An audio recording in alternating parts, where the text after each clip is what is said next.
to wake up in you. Just remember this one powerful cognition. This Mahavagya puts me in Samadhi. This is spiritual lullaby for Samadhi and Suprabhatam, wake up song for Paramashiva in me. For Paramashiva to manifest. With this one spiritual powerful cognition, chant this Mahavagya.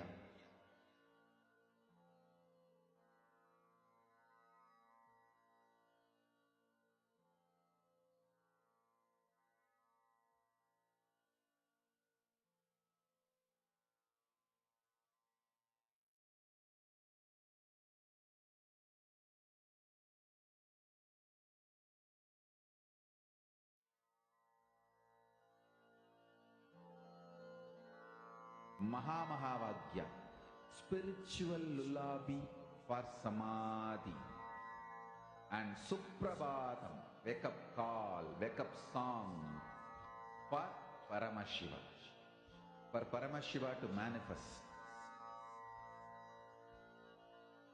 With this one spiritual powerful cognition, chant this Mahavagya. Om Nithyananda Paramashivoham. Om Nithyananda Paramashivoham. Om Nithyananda Paramashivoham. Om Nithyananda Paramashivoham. Om Nithyananda Paramashivoham. Om Nithyananda Paramashivoham. Om Nithyananda Paramashivoham. Om Nithyananda Paramashivoham. Om Nithyananda Paramashivoham. Om Nithyananda Paramashivoham. Om Nithyananda Paramashivoham. Om Nithyananda Paramashivoham. Om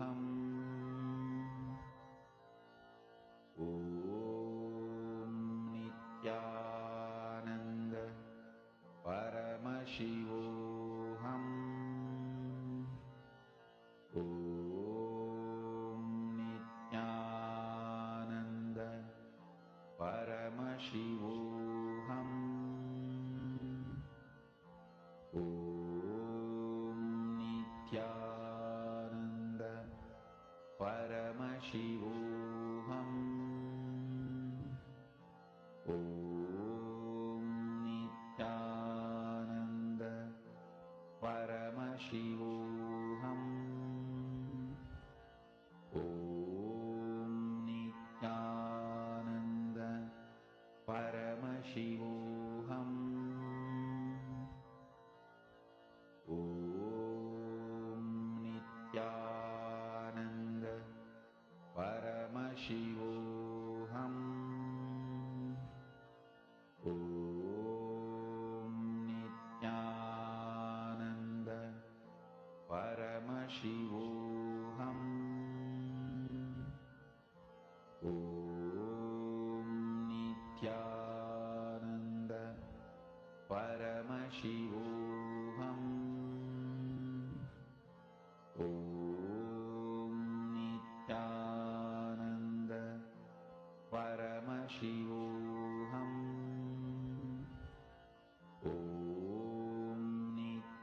All of you could please post your answers now.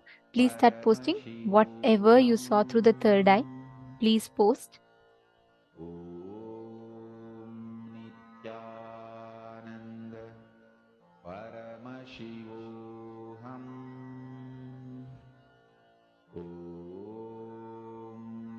Nithyananda Paramashivoham. I request each of you to connect intensely. Whatever Swamiji has revealed to you, post it in the chat. Paramashivoham.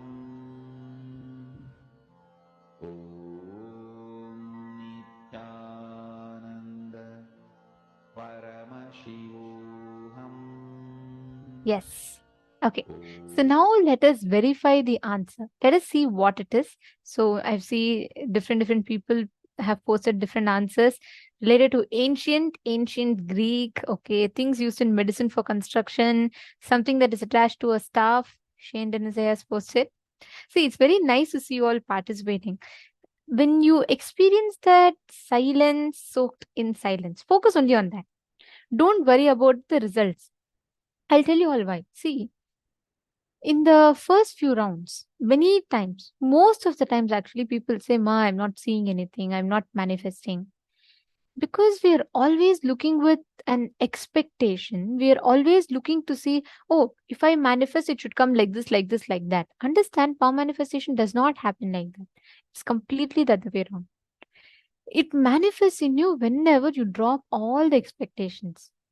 It happens over a period of time. See, it's not like it doesn't take time to manifest, but many times we are stuck with these expectations and we wear that lens.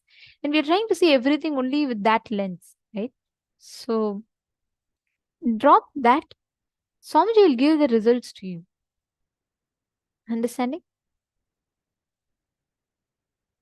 All right. Now, let us see what the answer is, since many of you have posted different answers. The exact equipment that I showed you all is the Roman dodecadrons.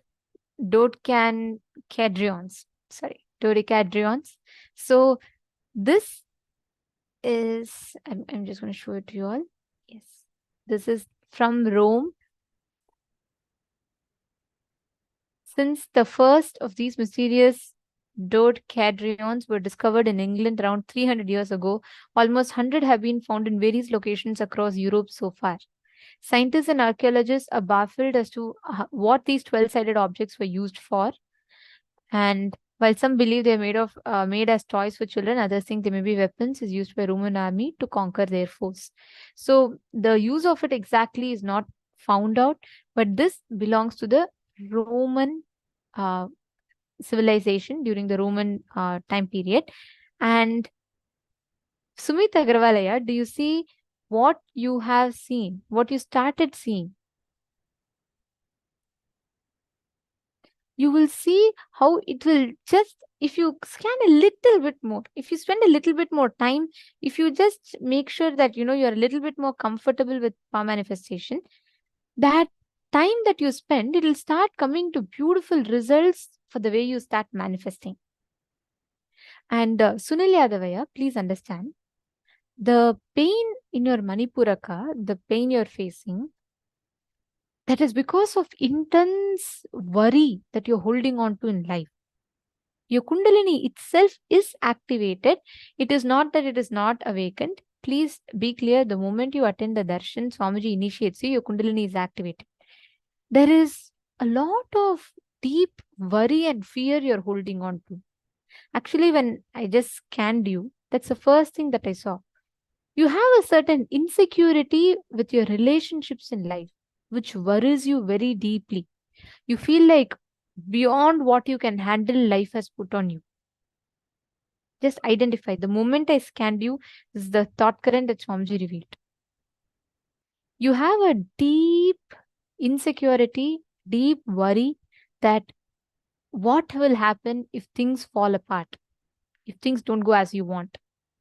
You feel like, there's too much in your plate. Even if you try your best, you are not able to really handle it.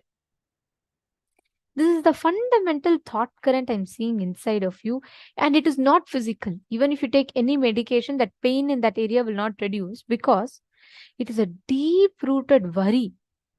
When I say worry, it is like very deep insecurity which is branching out as worry.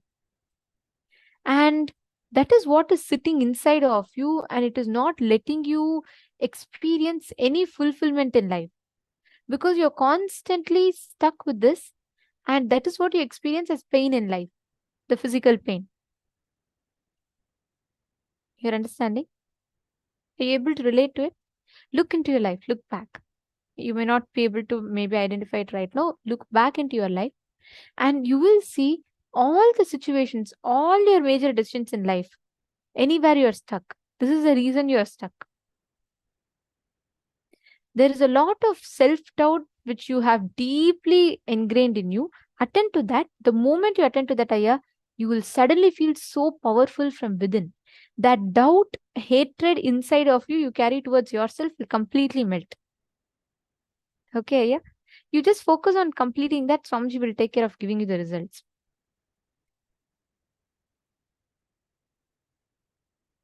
Ma Kumi Lim, I would say that is right. And Madonna, you scanned Europe. That is correct. Europe is correct.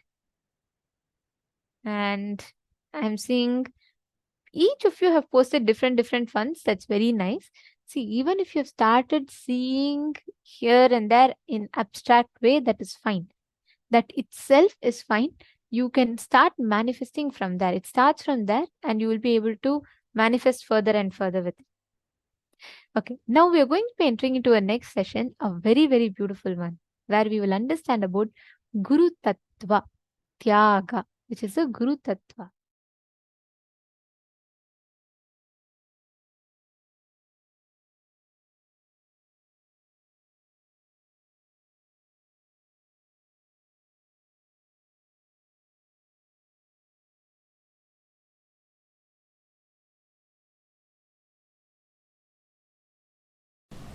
The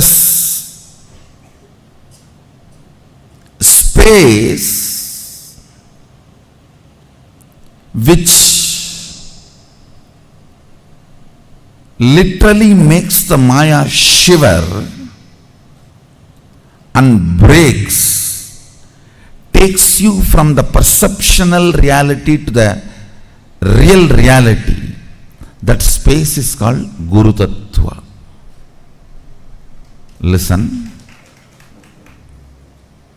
Listen intensely.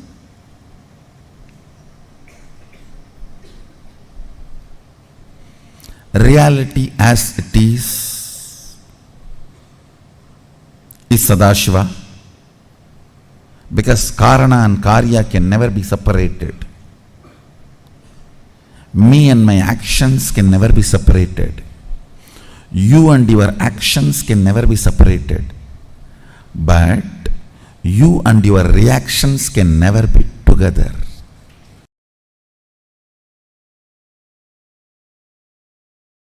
See, in Hindu tradition,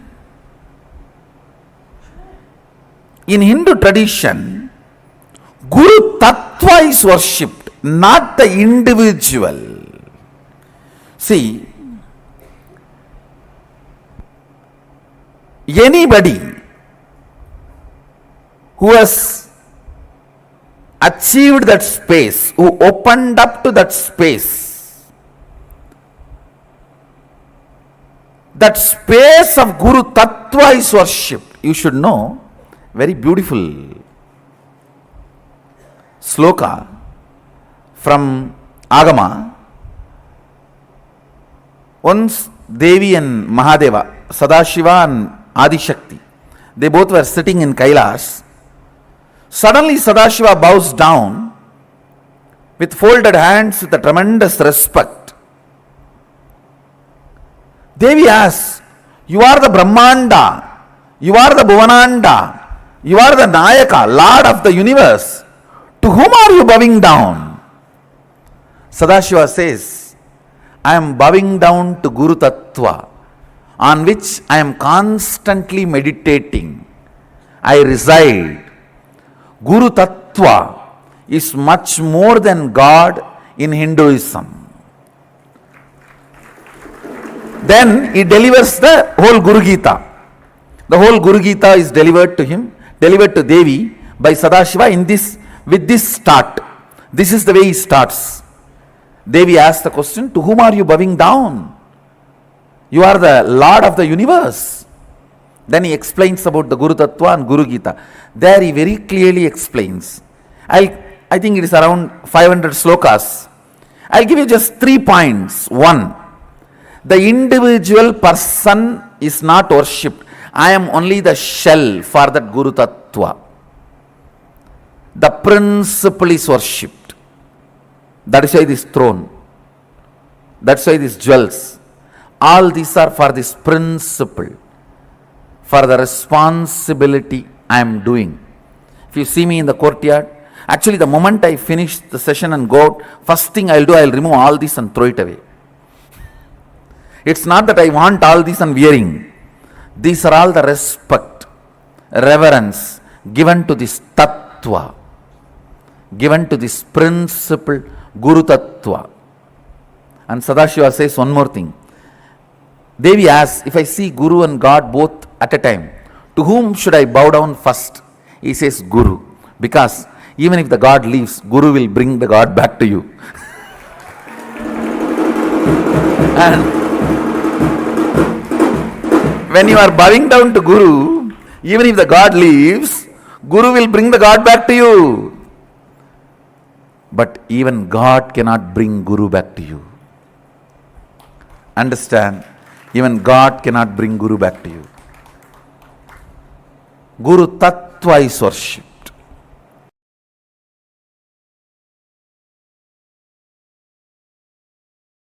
I'll start with one incident happened between me and Arunagiri Yogeshwara.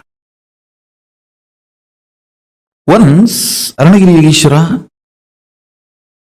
my Guru, gave me an instruction.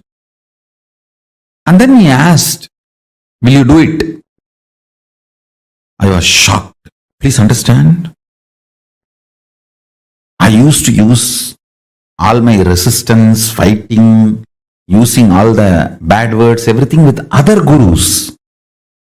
Like Yogananda Puri, Vibhudananda Puri, Annamalai Swamigal, even with Ram Suratkumar little, but never ever resisted Arunagiri Yogeshwara. It was such pure, intense, passionate, loving, beautiful relationship. Never I resisted him, or never I uttered a word or even had a thought against him or against his words. So I was shocked. I felt, what did I do? Even he had a doubt and he has to ask me, will you do it? I immediately folded my hands and said, you are God. You are Shiva. How can I not do what you say? He laughed and said, no. If I am God, you are also God. In the powerful cognition of Guru is God,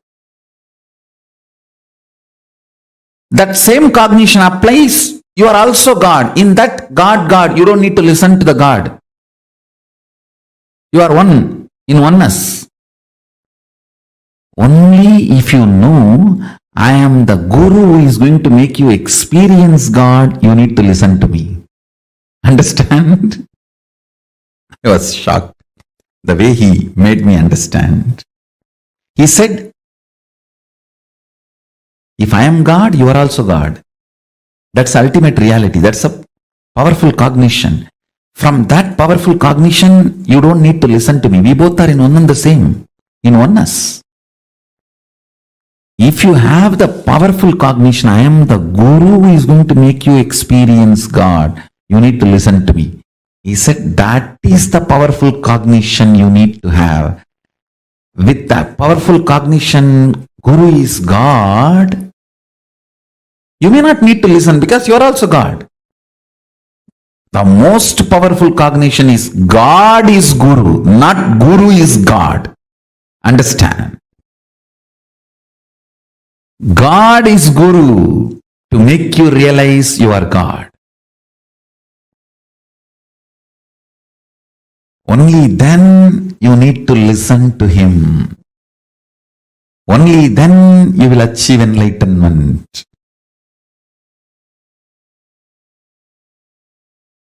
Surely it was a completely different altogether. Huh?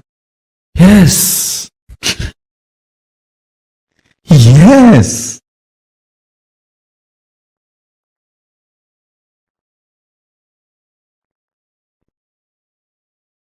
What he said is right.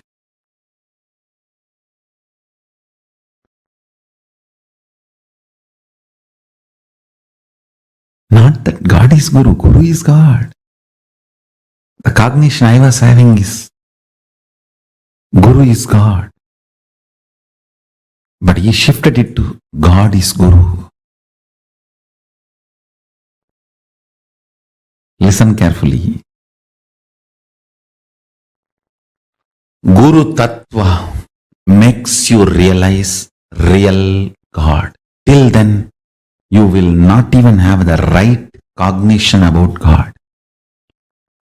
See, all the incarnations of Vishnu gives a breakthrough in DNA level. Like your DNA's natural selection process is pushed to the next level. Like amoeba takes a jump and becomes a fish. Fish takes a jump and moves to tortoise. Tortoise takes a jump and moves to pig. Pig takes a jump and moves to animal man. This big pushes the natural selection process is given a breakthrough by Vishnu's incarnation. Conscious decision process is given breakthrough by Shiva's incarnations. Understand? Great incarnations of Mahadeva, like Kalabhairava, Veerabhadra, Munishwara, Durvasa, all those beings give great conscious breakthroughs. Now we are in a position, the best evolved DNA and best evolved consciousness. The Chit Jata Granthi, the body and consciousness we have, is the best possible form. We need to have the next breakthrough, the ultimate breakthrough.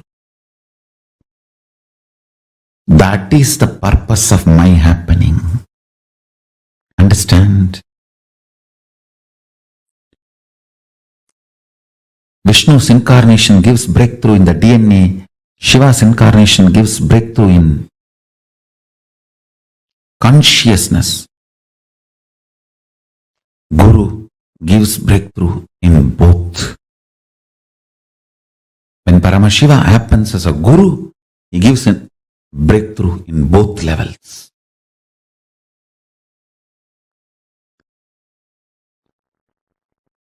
Guru Tattva is respected and revered in Sanatana Hindu Dharma far more than any idea of God. The highest idea of God is given the seat of third eye, but Sahasrara, the crown center, is given to Guru Tattva. In Sanatana Hindu Dharma, the highest God you can experience is given third eye, means Anya Chakra. But the Guru Tattva is given Sahasrara.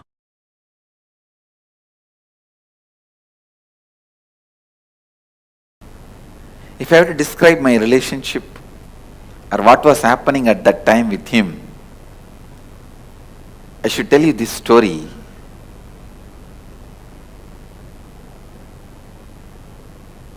There is a beautiful example in Upanishad.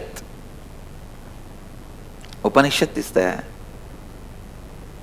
source book of Hinduism, just like Bible for Christianity, Quran for Islam.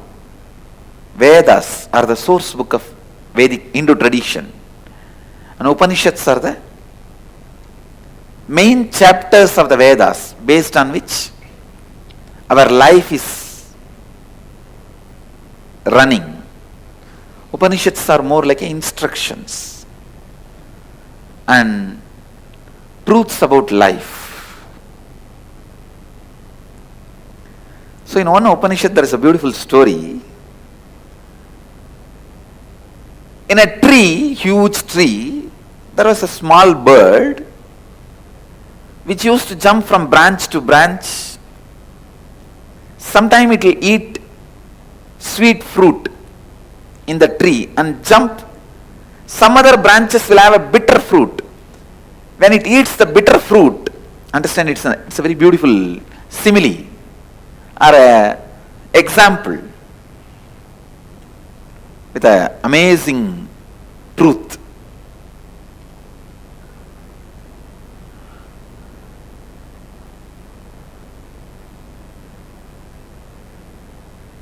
When that small bird eats the bitter fruit, it will feel pain. On that same tree, on the top of the tree, there was a big bird sitting, golden color, shining. That big bird neither eats bitter fruit nor eats the sweet fruit. It just sits in the peace and silence, complete completion. It's radiating its glory. This small bird, which is running between these lower level branches, sometime when it eats the sweet fruit, it feels joyful, and bitter fruit, it feels bad. When it feels bad, it look up and see the big bird and think, see that bird, so beautiful, is so graceful, he doesn't have any pain, any suffering. Why not me also become like that? So it will think, yes, let me go near that bird and become like that bird. It will start jumping towards that bird. But when it is going towards that bird, suddenly on the way, it will eat some fruit which is very sweet. The moment it eats the sweet fruit, it will forget that big bird and it will start eating more fruit till it lands on the bitter fruit again. The moment it eats the bitter fruit again, it will look up and say, I should become like that bird. And then again it will start going towards that big bird. This small bird is spending all his life like this, jumping here, there, here, there, here, there, suddenly looking up when it eats the bitter fruit. But when it eats the sweet fruit, forgetting the big bird, forgetting everything, just eating the sweet fruits. Finally one day, by jumping like this small bird has somehow reached very near the big bird. And one fruit which that small bird ate was so bitter, it decided not to look this side and that side, it just locked its mouth and straight went near that big bird. When it went near that big bird, the more it went near, it felt he himself is the reflection of that big bird. And more and more and more when he went, he just merged and became one with that big bird.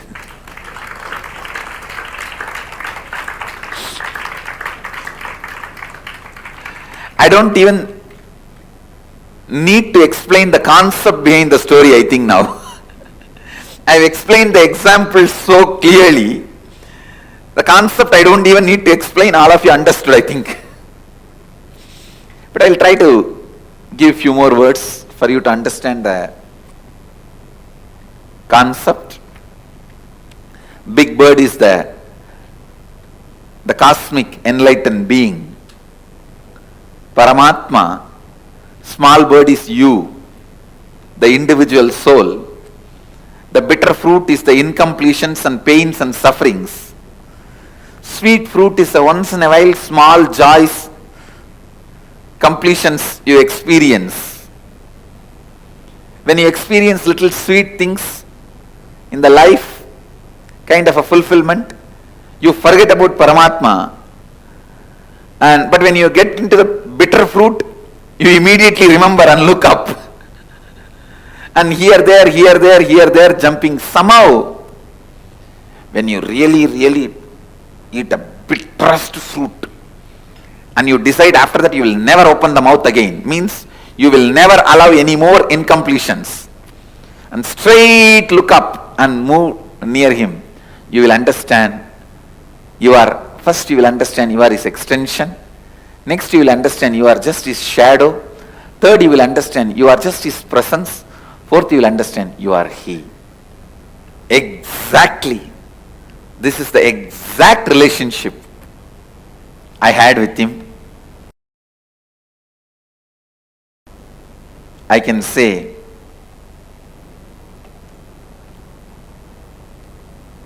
he was my everything.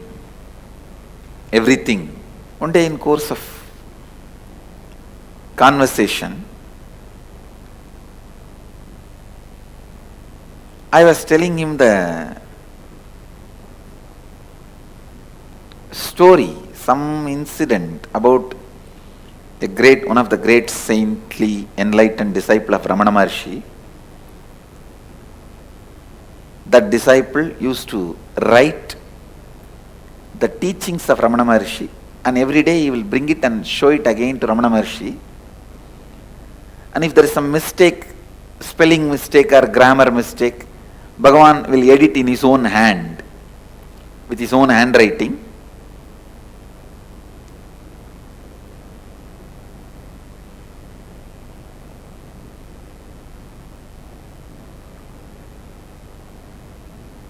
So, that sadhu,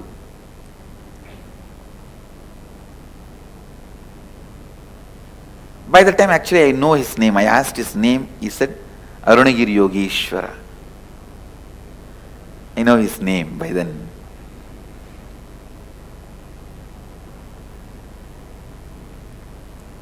So I asked Arunagiri Yogeshwara, I was telling about this story, then Arunagiri Yogeshwara smiled and said, maybe that is the way that Swami was trying to get the handwriting of Ramana Maharshi in his notebook.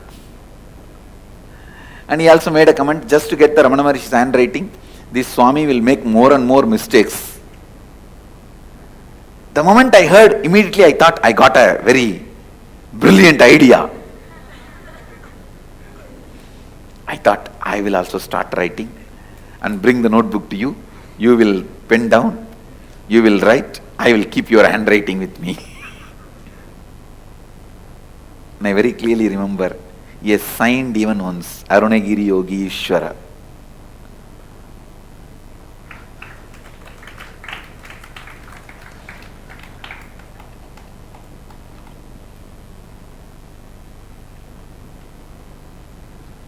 So many things.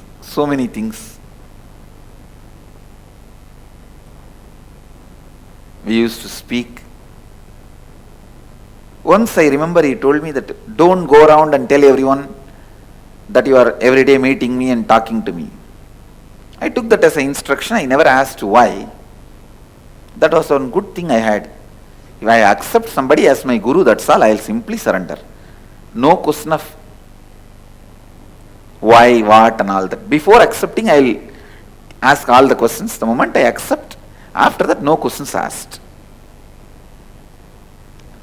That was my lifestyle.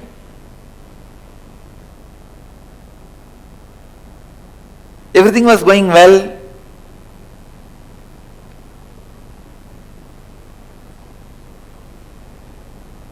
I remember him talking to me about various subjects. Patanjali Yoga Sutra, Vijnana Tantra, Upanishads. I even remember taking 4 Upanishad book to him, which was given to me by Isaki Swamigal. Tamil translation of the 4 Upanishads. And where he opened and read out some lines and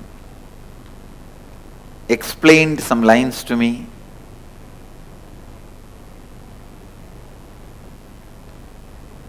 And I had the fortune of directly singing the Devarams of Jnana Sambandar to me. I have heard some of the great songs, Devarams, from his own mouth.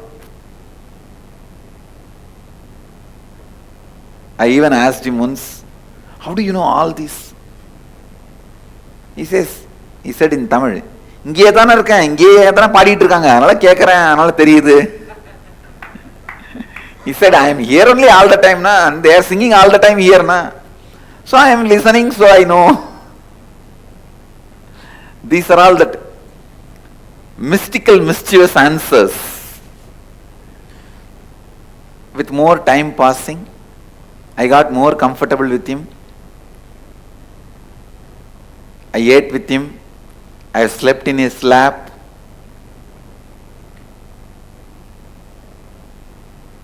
Sometime he will sit, I will lean on him and stretch my leg.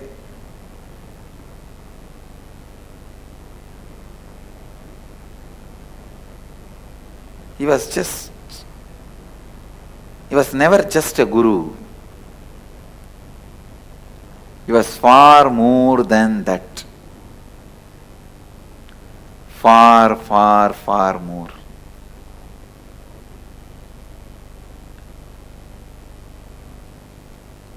He was much more than any fantasy you guys can have about Guru. He was just too much beyond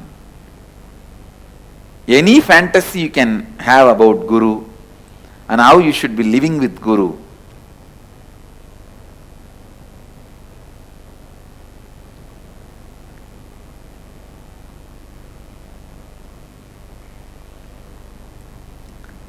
Whatever fantasy you guys may be having, how you should be living with Guru, I have lived 1,000 times more and beyond with him.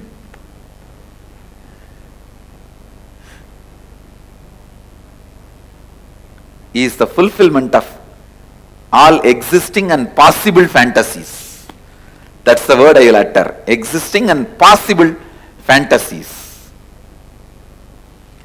of a guru-disciple relationship.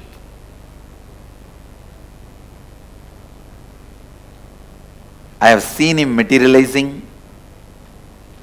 I have seen him flying. I have seen him perform all types of miracles.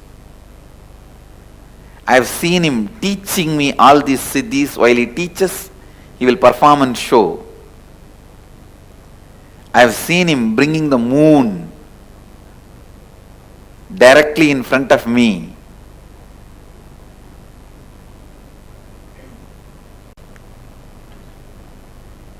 I have heard about so many scriptures from him.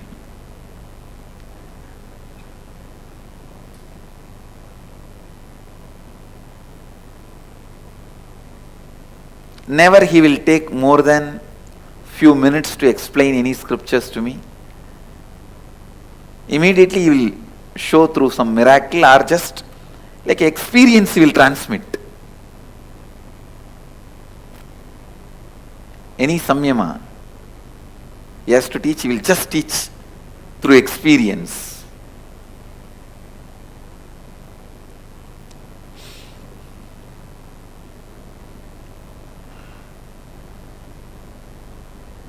Whether the way he looks, sits, carries himself, or the words he utters, or the joy he radiates, or the friendliness he radiates,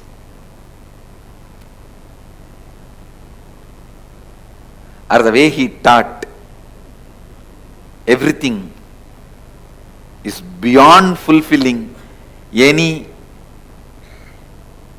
any possible fantasies.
Guru Tattva. Actually, all of us listening to Swamiji sharing about Arunagiri Yogeshwara, we all would have just melted. See, today's day is completely on us understanding about Guru, the principle of Guru, and meditating on Guru Tattva. Understand what is Guru Tattva. It's actually, like how Swamiji says, it's a very beautiful scene where this Guru Tattva, Swamiji explains it beautifully, how Parashakti is going down to Paramashiva. It's a beautiful scene. Parashakti is actually sitting on the lap of Paramashiva. And all the gods, goddesses are going down to Paramashiva. And suddenly Paramashiva is turning and going towards someone. Parashakti asks, Prabhu, whole universe, cosmos meditates on you to reach you. But you are meditating on someone. Whom are you meditating on? To whom are you worshipping? Paramashiva smiles and beautifully answers that it is Guru Tattva, that even Paramashiva worship is the principle of Guru. Understand, Paramashiva himself coming down in the physical form and manifesting for all of us as Guru. What a great boon and blessing that all of us have. It's a huge, huge blessing that each and every one of us are having today. I request each one of you to please post, take a few minutes and post, what did you understand as Guru Tattva? What did you cognize as Guru Tattva? And what are the qualities that you understood about Guru Tattva?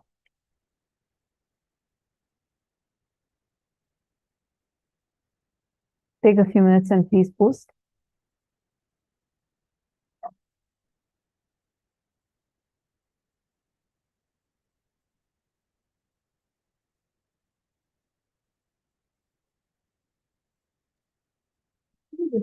The Guru Tattva, right? Like Swamiji explains, Tyaga is Guru Tattva. Guru Tattva is Tyaga. When you just connect to the Guru, when you just experience that the principle that the Guru represents, he embodies, is Tyaga. It is that Tyaga, that compassion with which he manifests on planet Earth.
when we talk about Guru Tattva, right, just the way how you experience the master, the very happening of the avatar embodies that ultimate compassion and love.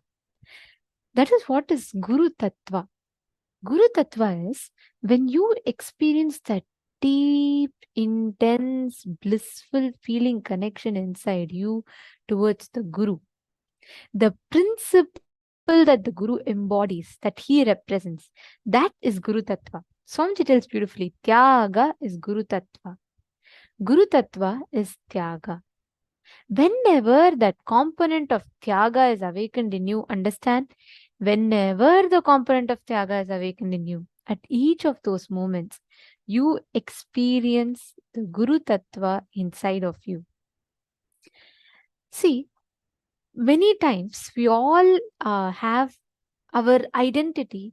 We're all so deeply stuck in delusion with our identity that we forget. We think everything around us is reality. And we forget that the Guru, the God, the divine is our true state.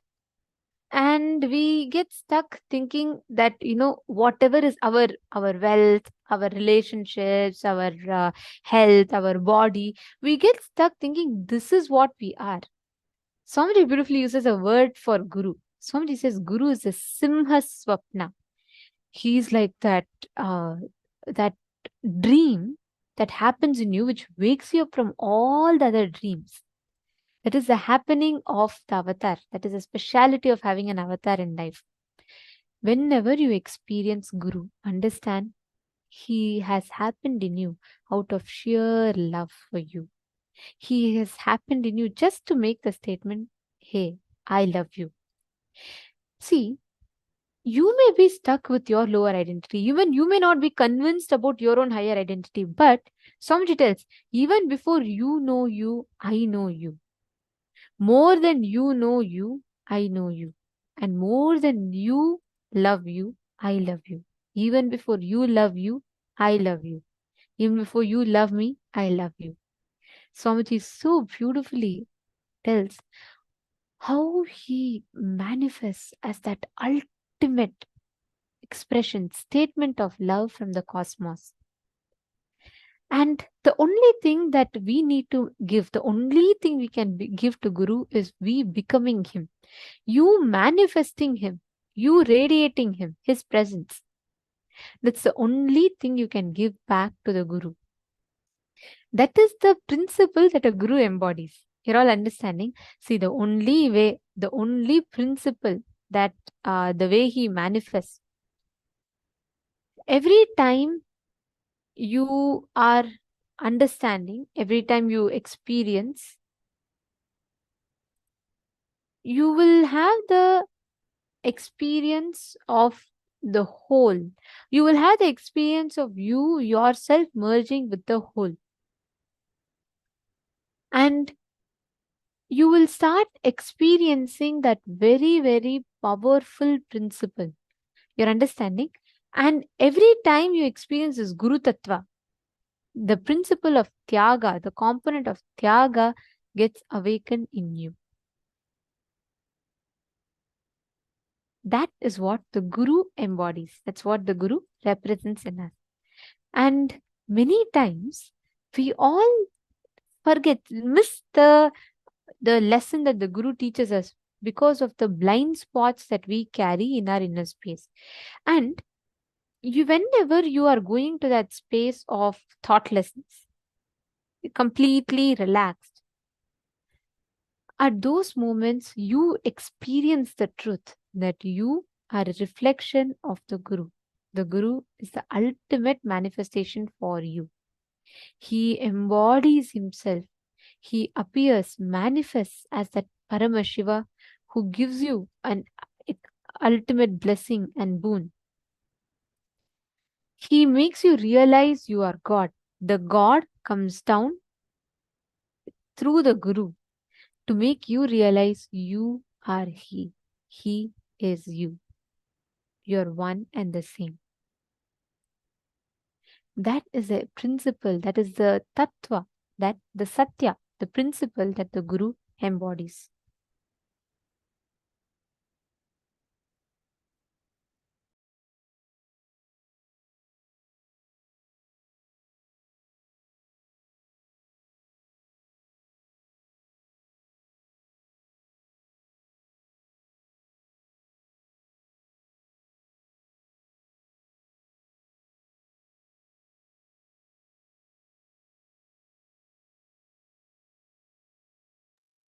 Yes.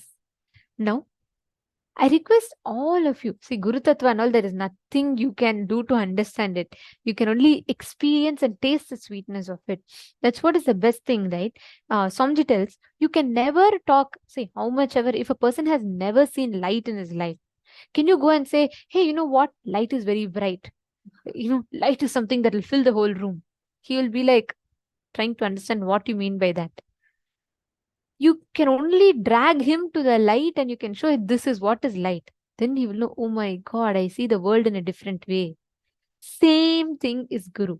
Without knowing Guru, we're all like a person who's never seen the light. So how much ever someone comes and tells you about the light, it cannot really describe the Guru for you. But after you know the Guru, right, it is like someone just dragged you and showed you this is what is light. Come on, see it. That is Guru. That is the manifestation of Guru in our lives. Understanding? Okay. Now we're all going to be entering into the power manifestation session where you're going to be scanning and identifying the speciality of a place.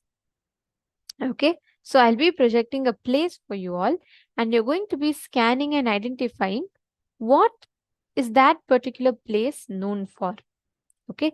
See, one important thing. I know you're all from different parts of the world, so some of you might have already logically known it. If you logically know, I just request you all to put saying, I already know it. Do not put the answer as if like you're scanning. You can let us know that you already know it. That's no problem. Okay. So, but if you already logically know, don't put that as answer. Then you lose your confidence on the power manifestation. Let's start. Come on. It's very nice to see so many of you have put, Ma Shantafield has put, it's an intimate relationship with the Guru. Absolutely, yes.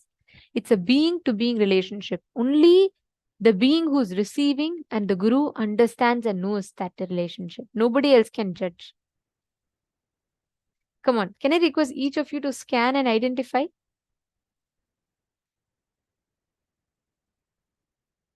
Connect to Swamiji. See, now I request every one of you to post what exactly is this place? Whatever your third eye is showing as this place. What is this known for?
You all can post your answers.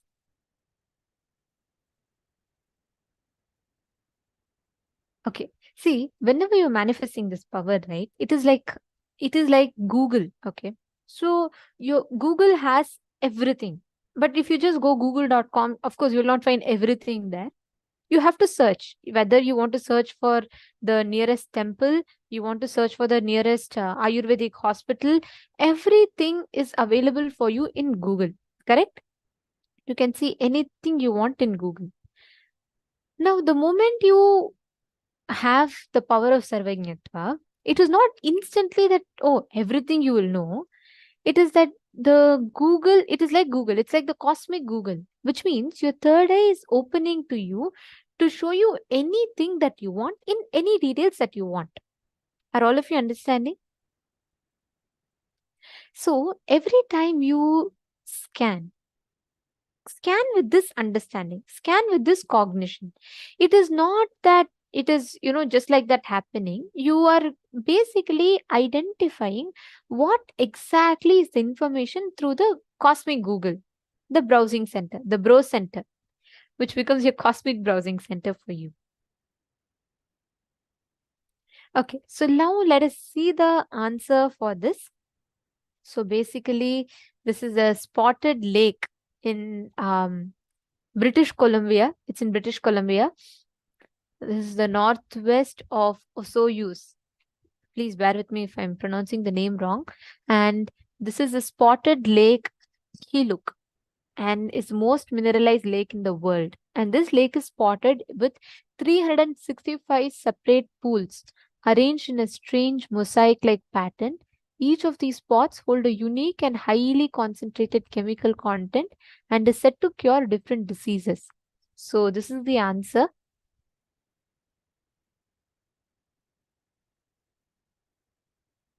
See, whenever you manifest Sarvajnatva, the power of Sarvajnatva, you are literally manifesting your ability, awakening your own ability to see anything you want. Manifest, identify anything you want. All the resource you need, Cosmos has kept it out there, put it out there and kept. The only thing you need to do to manifest that is experience that strong intensity in your inner space. When you sit with that decision, I want to see whatever Cosmos is showing me, I want to scan and identify, that possibility opens up in your inner space. You will be able to see it. You will be able to start identifying whatever your third eye is showing to you. Getting it? So I request one thing. I request every one of you to consistently manifest. You consistently keep posting whatever you are seeing through the third eye. It will start with many times just some random pictures. It will be different things that it may start with. But the moment you start posting that, you will start experiencing the way the whole manifestation happens in you. Okay, now we are going to be entering into the next session where we understand the physics, chemistry, and biology of guru-disciple relationship. Okay, so you all can take a few minutes. Let's intensely listen to this. It's a very beautiful session.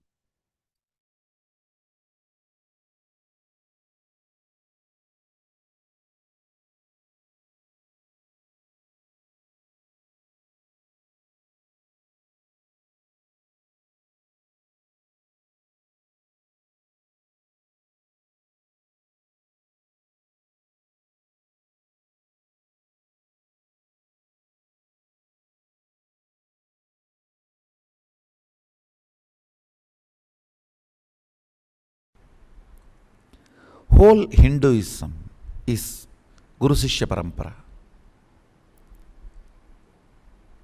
I'll explain physics of master-disciple connection. Understand.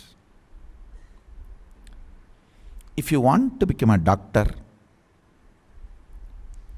practicing doctor, you have to be in hospital, no other way. If you want to become a practicing lawyer, not that the lawyer who tries to get the jamin from ocean, if you are really interested in practicing practicing lawyer, you have to go to court every day. Where you sleep does not matter. During your waking hours, you have to be in court. If you want to be a doctor, where you sleep does not matter. But while you are awake, you have to be in hospital. Understand? Each purpose needs specific vatavarana, ambience where R&D is mastered. Physics of master-disciple relationship is living with him. That's all.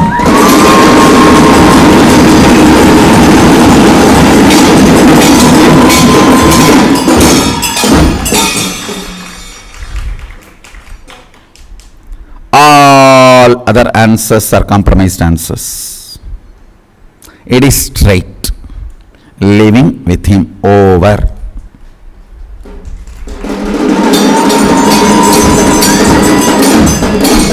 Understand that living with him, that word, makes world different. Means, what are you going to eat? Amazing, best organic food. From there it starts. How living with him prepares you. Listen, food is the first idea, concept with which exploitation on you starts. It is through food society enslaves you. Now literally all the major cities are food deserts, means nothing to eat is available. Understand, they all have food like products, not food. Food like products, not food.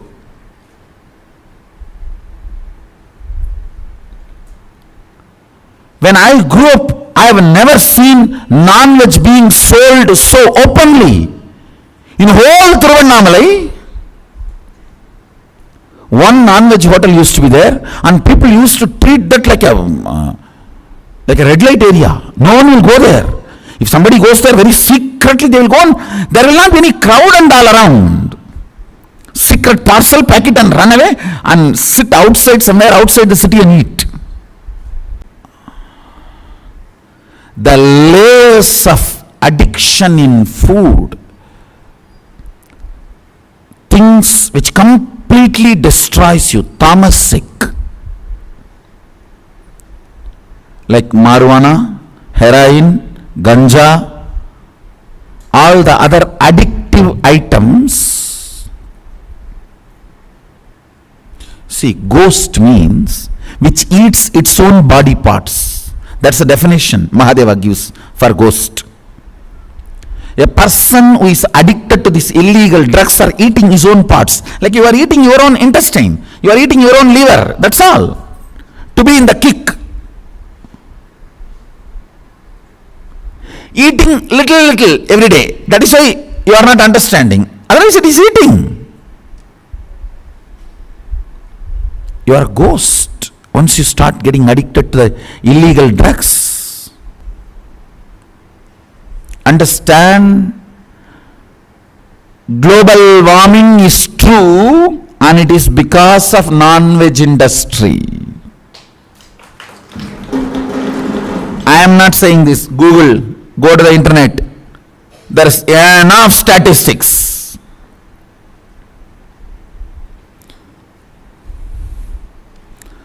Go brahmanebhyah subhamastu nityam. Loka samasta sukhino bhavantu. Ko means animals, and Brahmana, who does not eat animals and protect them, both need to be happy and blissful. Only then future is going to be there for us.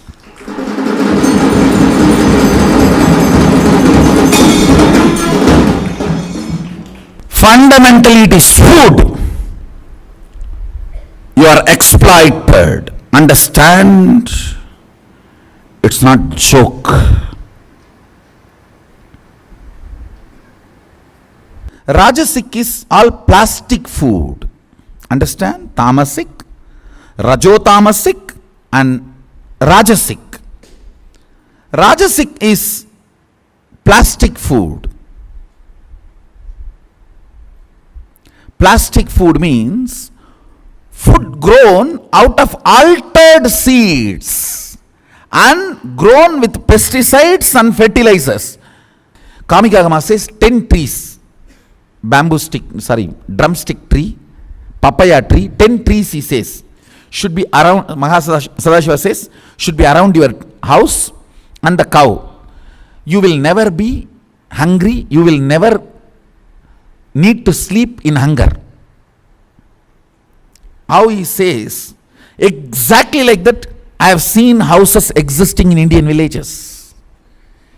Means each unit is complete self-sustaining for all the fundamental needs. I have seen my grandfather carrying bags of cotton seed, giving and taking the clothes and coming back. Understand? Physics of the master-disciple relationship is very important, and if you are serious about power manifestation and enlightenment, if you feel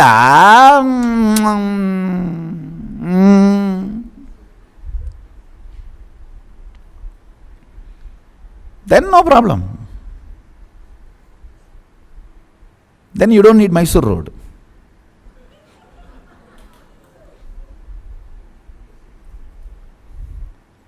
If you are really serious, if you cognize, it is very rare you get human body, and if you cognize, it is very rare Sadashiva also assumes human body. If you cognize, it is very rare both happening and matching in right time. And if you cognize, this is not the chance to be missed. I have to manifest powers, and I have to become Sakshi Pramana for Shastra Pramana and Apta Pramana, because Atma Pramana is available.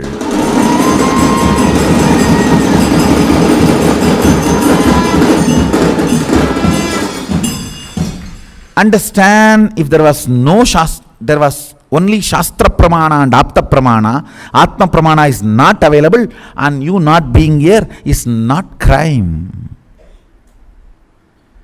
When Atma Pramana is available, and if you are interested in Sakshi Pramana, the only way is be in Kailasa.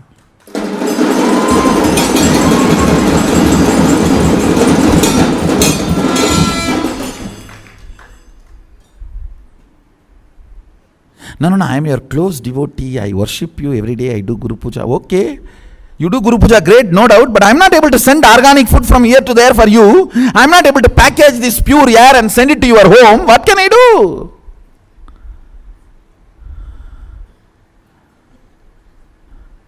You are breathing that air. You can't deny it.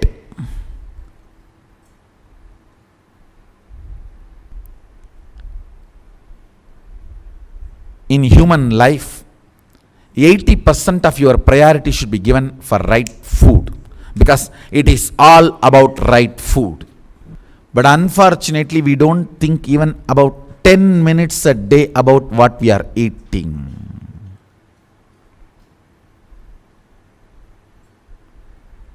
Society is cheating you. Through food, you are made sick. Once you are sick, you are slave to society, because you have to yearn to get medicine to keep yourself alive. The first step of the physics of master-disciple relationship is deciding to live with him.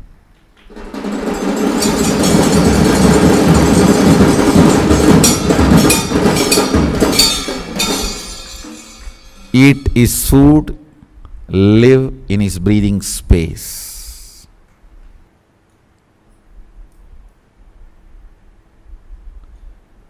In physics, I have touched only food. Now then comes cloth, jewels, shelter, breathing, exercise, activism.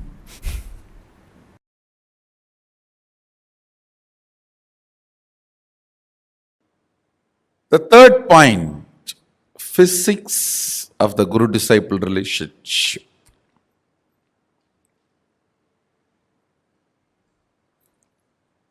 Understand the third point, the physics of the Guru-disciple relationship is realization.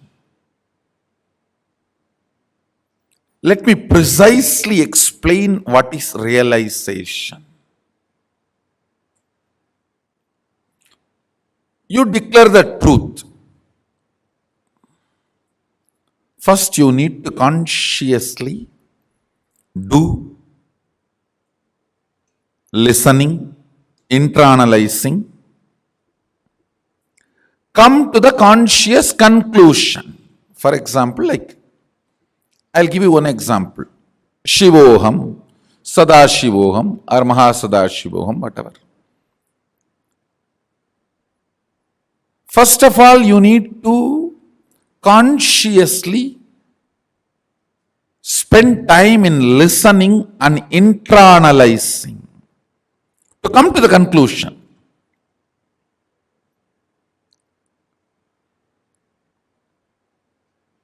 Yes, my consciousness is alive only because of superconsciousness. It is alive because it is extension of the superconsciousness. If not, it cannot be alive.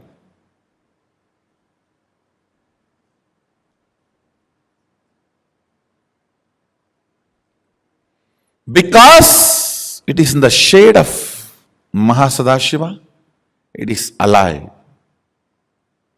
Otherwise, it cannot be alive.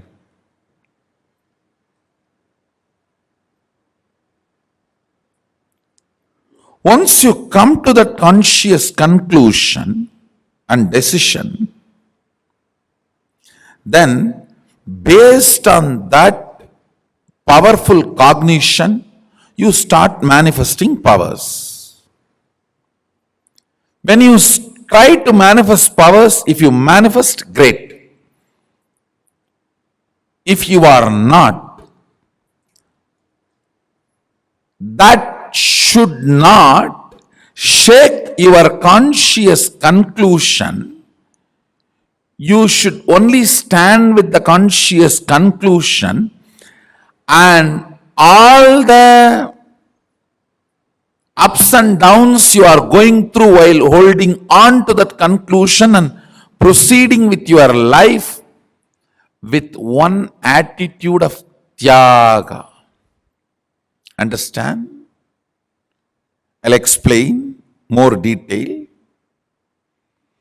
You declare, I am Mahasadashiva. With this conscious conclusion, you start manifesting powers. If you manifest, great, that is going to add strength to your confidence, your will persistence, your consciousness. If you are not manifesting, if you are struggling, there is ups and downs, coming and going, or not coming at all. During those moments, carrying on with your life, continuing holding on to this conscious decision, and carrying on with your life with the attitude of tyaga is realization.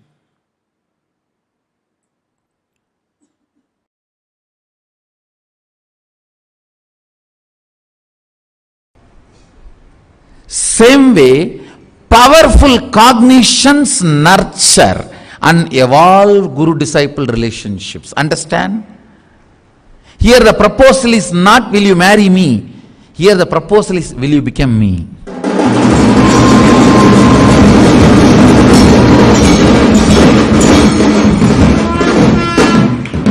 It needs to be nurtured.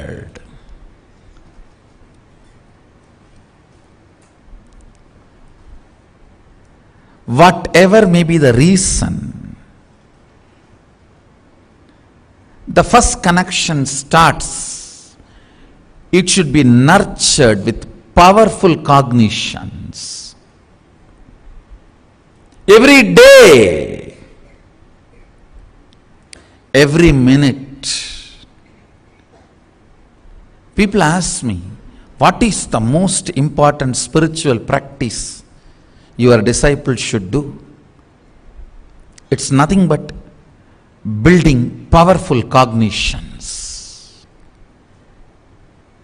Building powerful cognitions is the chemistry of the guru-disciple relationship. The first point, fundamental point, most important point. The moment I say something, behind the back you feel, oh, it is impractical. Over. Divorce notice is sanctioned, approved. The moment you feel I am impractical, relationship ends.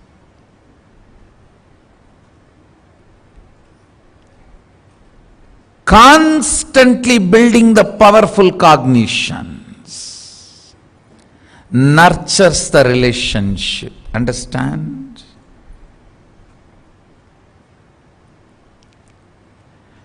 Whether with your own inner space or the spaces of others,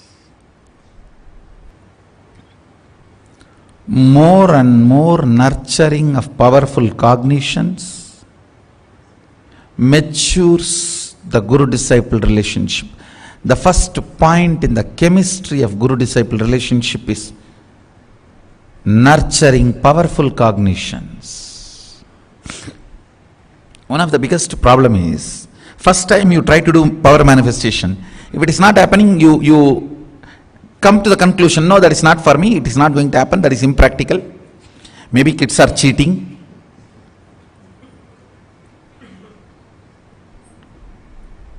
Understand, if I am saying something, in your personal life, if you are feeling it is impractical, then there is no communication. Forget about communion. After communication comes communion, after communion comes oneness. I am telling you,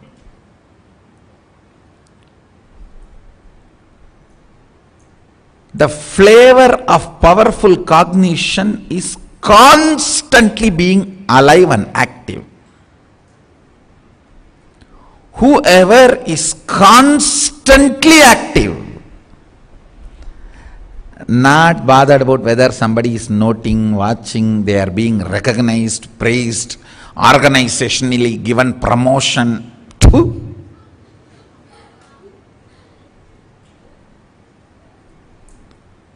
Being active is your spiritual flavor. It's a way of existing. Being intense is the way of existing. Being alive is the manifestation of powerful cognitions.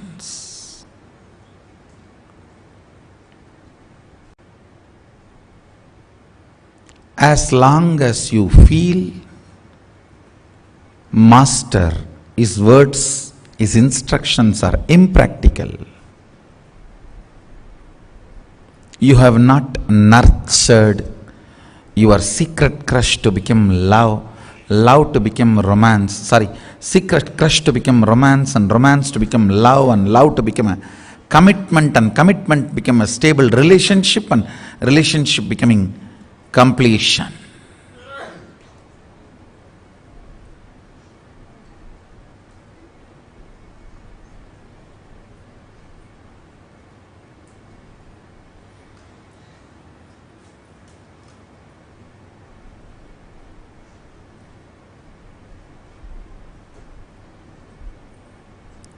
understand. If you don't build powerful cognitions, you are dangerous to you and the people around you.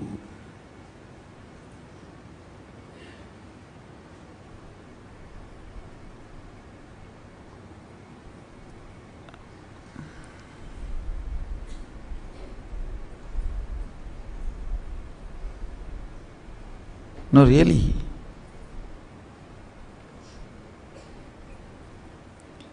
Person who has not built the powerful cognitions will be violent. His mistakes are not mistakes. Her mistakes are not mistakes. It is conscious violence.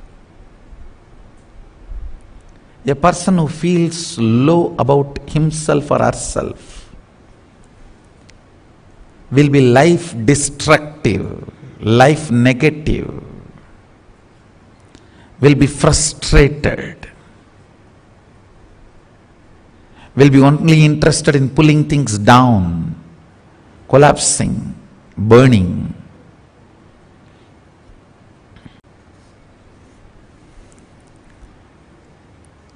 The Guru-disciple relationship will start as first appreciation. The moment you look, something clicks.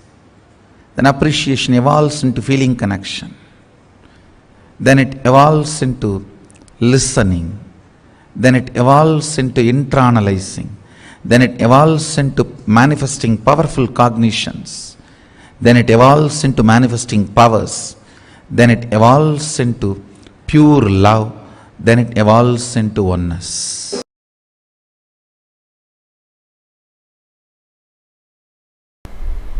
An important understanding about chemistry of Guru-disciple relationship.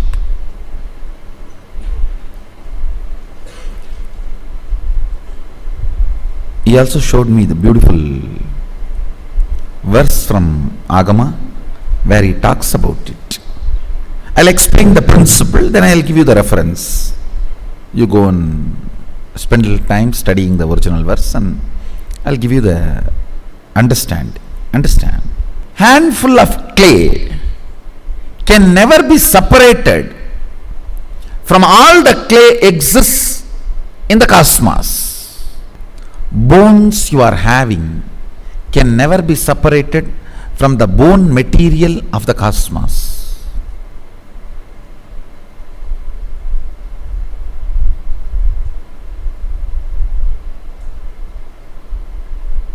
Listen carefully. Handful of clay cannot be separated from the clay matter of the cosmos. The bones you have cannot be separated from the bone material of the cosmos. The body you have cannot be separated from the body material of the cosmos, Prakriti. The body matter of the cosmos is called Prakriti, nature.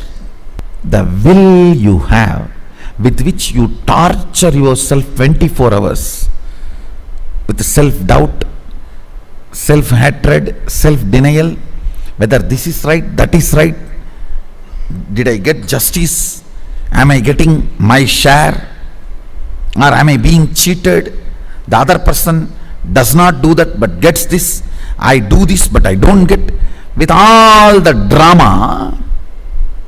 Actually it will be good to be beaten up by the right opponent, but it is so bad beating yourself down and destroying. Even though you are using your will 24 hours willfully to beat up yourself, it cannot be separated from Sadashiva's will. Listen. Even if you throw tantrum, you can't be kicked out of the house. Even if you throw tantrum, you can't be kicked out of the house. Akbar can kick somebody out of his kingdom, but Sadashiva cannot kick anybody out of his kingdom. Listen, the identity you feel about you, breathe in, breathe out, that as Mahasadašiva's individual will. Understand? Remember, his will is only vibrating as your will. It is not meditation technique. It is powerful cognition.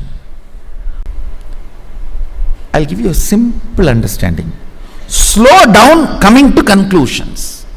If morning coffee is missing, I know my Rahu has changed, my Ketu has gone out, and my Buddhan is standing upside down, and my Guru is turned back on me, and my Shadeshat has started. That is why coffee is not right. Stop coming to self-beating conclusions constantly. Reduce the speed of being stupid. No, really. Most of you don't need much big problems. Coffee is not good, is enough. You will call, I think my Surya has gone out, my Chandra is turning upside down, my Rahu is standing bush, bush, bush. My Ketu is coming near me, my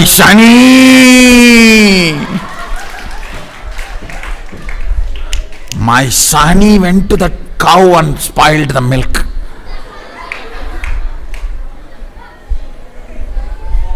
My Shukra entered my wife's mind and stopped the sugar level. The self-beating pattern, antidote for that is my will with which I am creating hell for me cannot be separated from Sadashiva's will. So let me breathe his will into my will, and such grand will in front of his will, this will cannot play big game. Breathe in and breathe out the individuality of Parashiva. You will see your will just withers away into his will. It is not technique, no, it is powerful cognition. Understand? Yes, how can my will be separate from his will? No, it cannot be. He is a Yagabhoga Swarupi. He is the only man alive in the cosmos. Everyone else is Prakriti, matter. He is the only Purusha. He is the only Swayam Prakasa. Nothing else can be Swayam Prakasa. Nothing else can be independently illumined. No. Then if something is alive in me, that is he. If something is alive in you, that is he.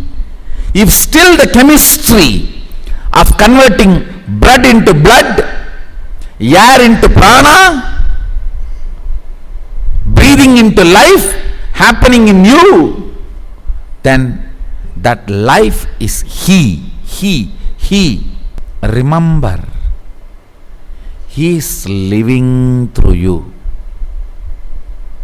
His will is the source of your will. It is not something to be meditated upon. Oh, my will, his will, mama sankalpam, shiva sankalpam. No. It is ferociously to be manifested. Yes. Only his will is my will. Then I cannot beat myself with my will. No. If his will is my will, that will is just my staff, ruling staff, Sengol.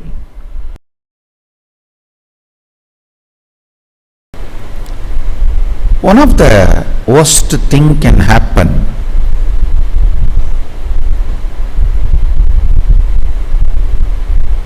The Guru-disciple relationship, which should never be allowed, is taking it for granted. Day in and day out, every day, sitting and listening, being around.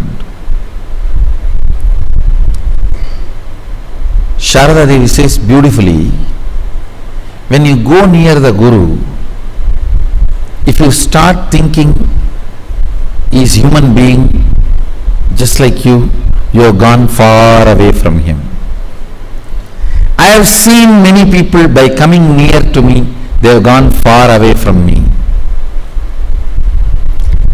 taking me for granted, day in and day out, sitting and listening, but not inspired action. See, if you listen and don't immediately move into action, you will develop something stupid, highly stupid, called this TV syndrome. In television, you see everything, you just sit and see, that's all.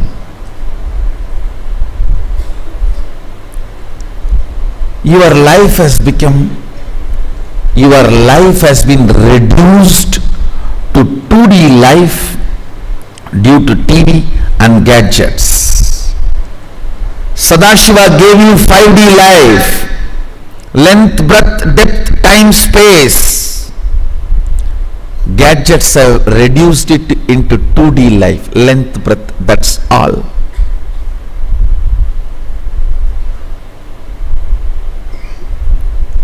All your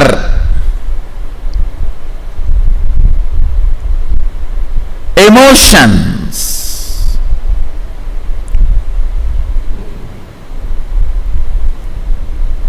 awakened, agitated, goes through the ups, downs, gives you a kind of a pseudo feeling you are living your life without acting. That is one of the worst thing happened to humanity. When somebody cries in the screen, you are satisfied about crying.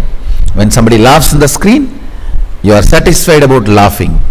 When all the navarasas needed to keep your blood alive, needed to keep you emotionally alive, you go through just with the 2D screen. Even for the Gurukula, I am very clear, only for the education purpose gadgets. After that, they should be with the real life. They should be with the real life.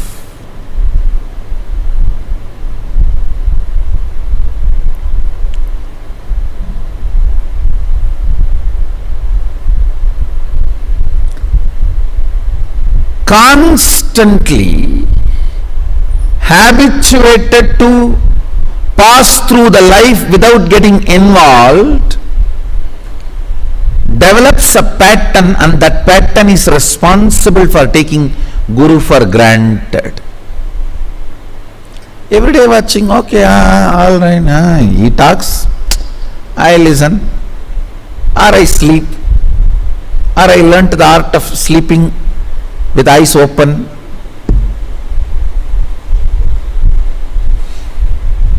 Nothing need to be done. That's all. Sitting and listening itself is a great sacrifice I am doing for him.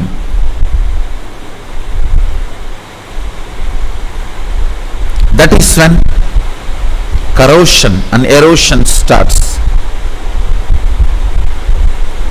Destruction starts in the Guru-disciple relationship.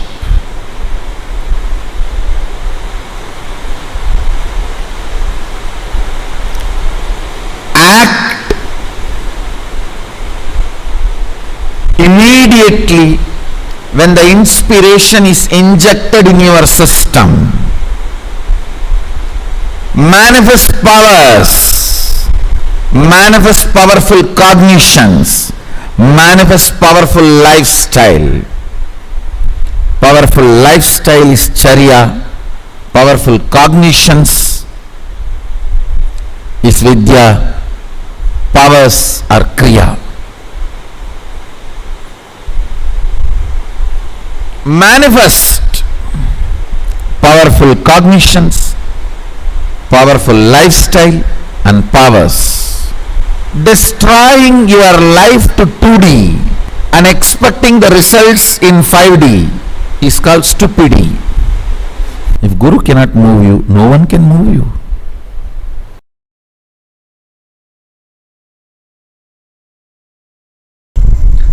Physics part of the Guru-disciple relationship. The most sacred, secret chamber of your heart is neither prose nor poetry. It is sacred. It is sacred because it manifests life. Even once, if it is touched, your whole life becomes different. It manifests life. The innermost secret chamber of your heart is biology of your consciousness.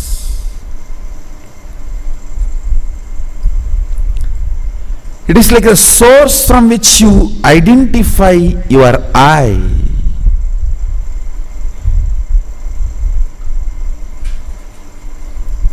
The source from which you wake up and try to collect the broken pieces of you and try to fit it.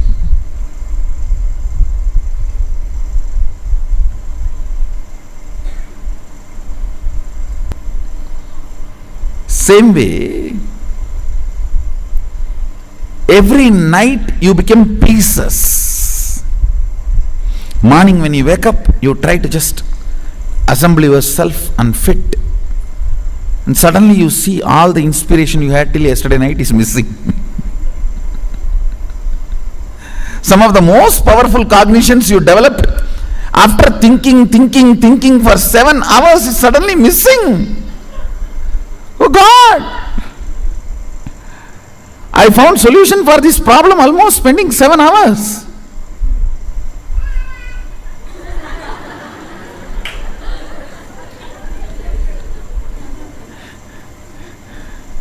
Reading books, listening to satsang.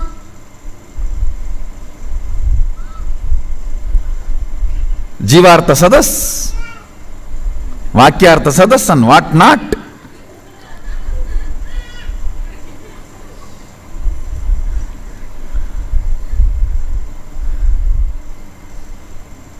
And today morning suddenly it is missing. Understand?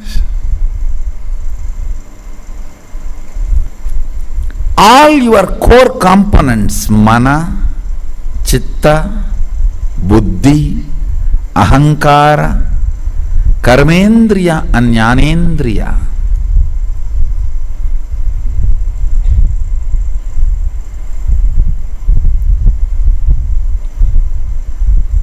these core parts every day gets dismantled during your dream and deep sleep, and you assemble them back when you wake up.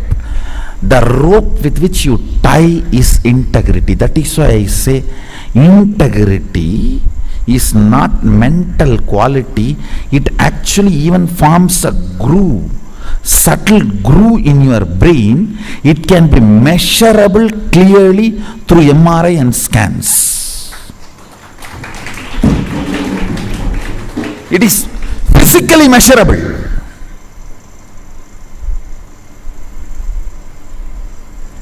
Habit of integrity, practice of integrity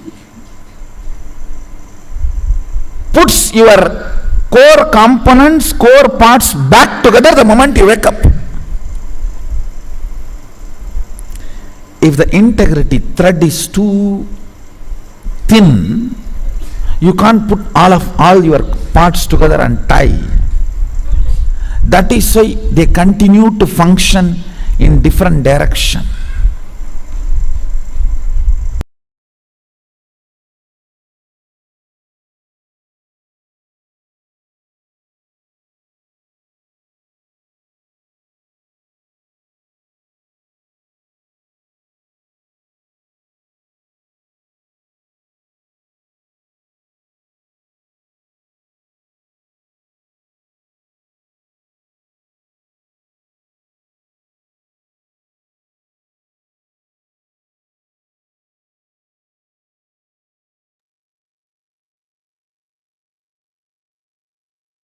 How many of you are clicking with what Swamiji just beautifully revealed to all of us?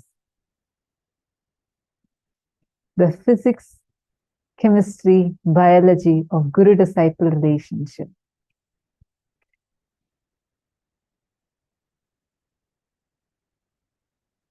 Did all of us understand? Now take a few minutes, cognize and type it down. I request all of you to type it down. Please take a few minutes now and type it down.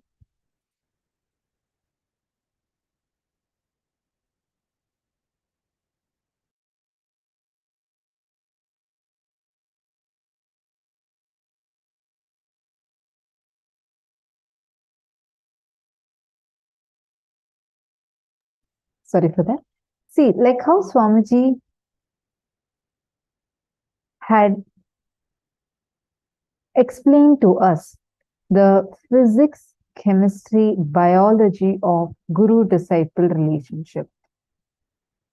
Just understanding this. How many of you here really want to experience a deep connection with Swamiji, and you really want to have an amazing relationship, like a deep feeling connection, and experience the ultimate guru-disciple relationship? Who all want this?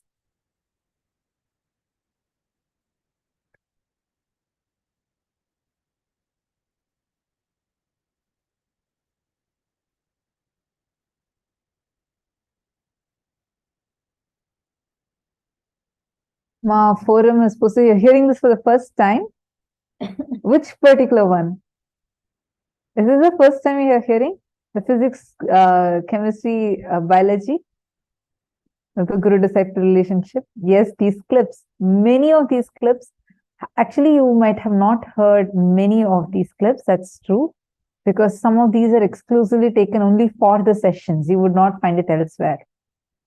See, every single cognition Swamiji has given. Understand, if you take a few minutes to cognize it deeply, you would have the best experience of the guru-disciple relationship. The physics of guru-disciple relationship is living with the master, living in his breathing space.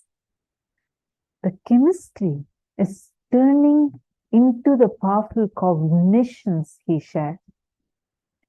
Biology is the courage to open up. Understand? Take a few minutes. I request all of you to post what is the physics, chemistry, and biology of guru-disciple relationship that Swamiji just revealed to us. Samuel is posting on YouTube. Yes, ma, I also want to have the ultimate guru-disciple relationship. So all of you, whoever wants to experience the ultimate guru-disciple relationship, now let us understand the physics, chemistry, biology of it more deeper, and we're going to do a quick internalization exercise on it. Can I request every one of you here to please post what is the physics, chemistry, and biology of guru-disciple relationship? I'll repeat once so that all of you can type. Physics, living with the Guru, living in his breathing space. That's it. Nothing else. Chemistry is continuously cherishing powerful cognitions and turning every cognition into powerful cognition. Biology is having the ability, courage to open up. Now, all of you take a few minutes and post it in the chat.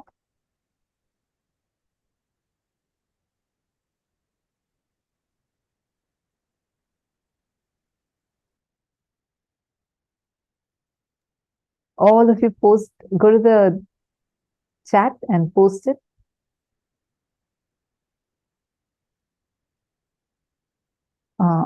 Now, okay, see what Mihri, I saw your message as saying you always felt a deep feeling connection, but because of your patterns, you feel you're destroyed.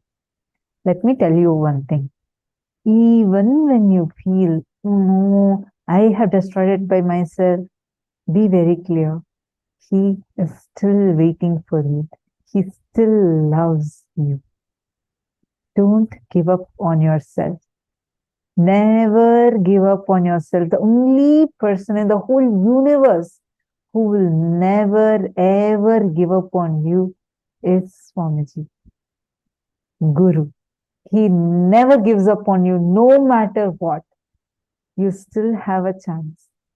Now if you decide, now if you're ready to discover your blind spots, to complete your blind spots and say, now I'm ready, Swamiji, I request, and now I want to rebuild my relationship with you.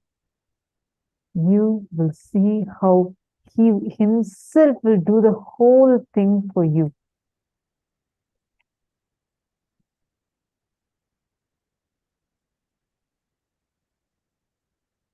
Are you understanding? Don't ever worry saying, oh, I have destroyed it. This was not how it was, blah, blah, blah. No. Just hold on to Swamiji. Right now, start cherishing the powerful cognitions. Yes. If Seema, there are a few things. First, stop beating yourself with your will. Stop beating yourself with your will. Look in. Definitely there is some Guru Vak.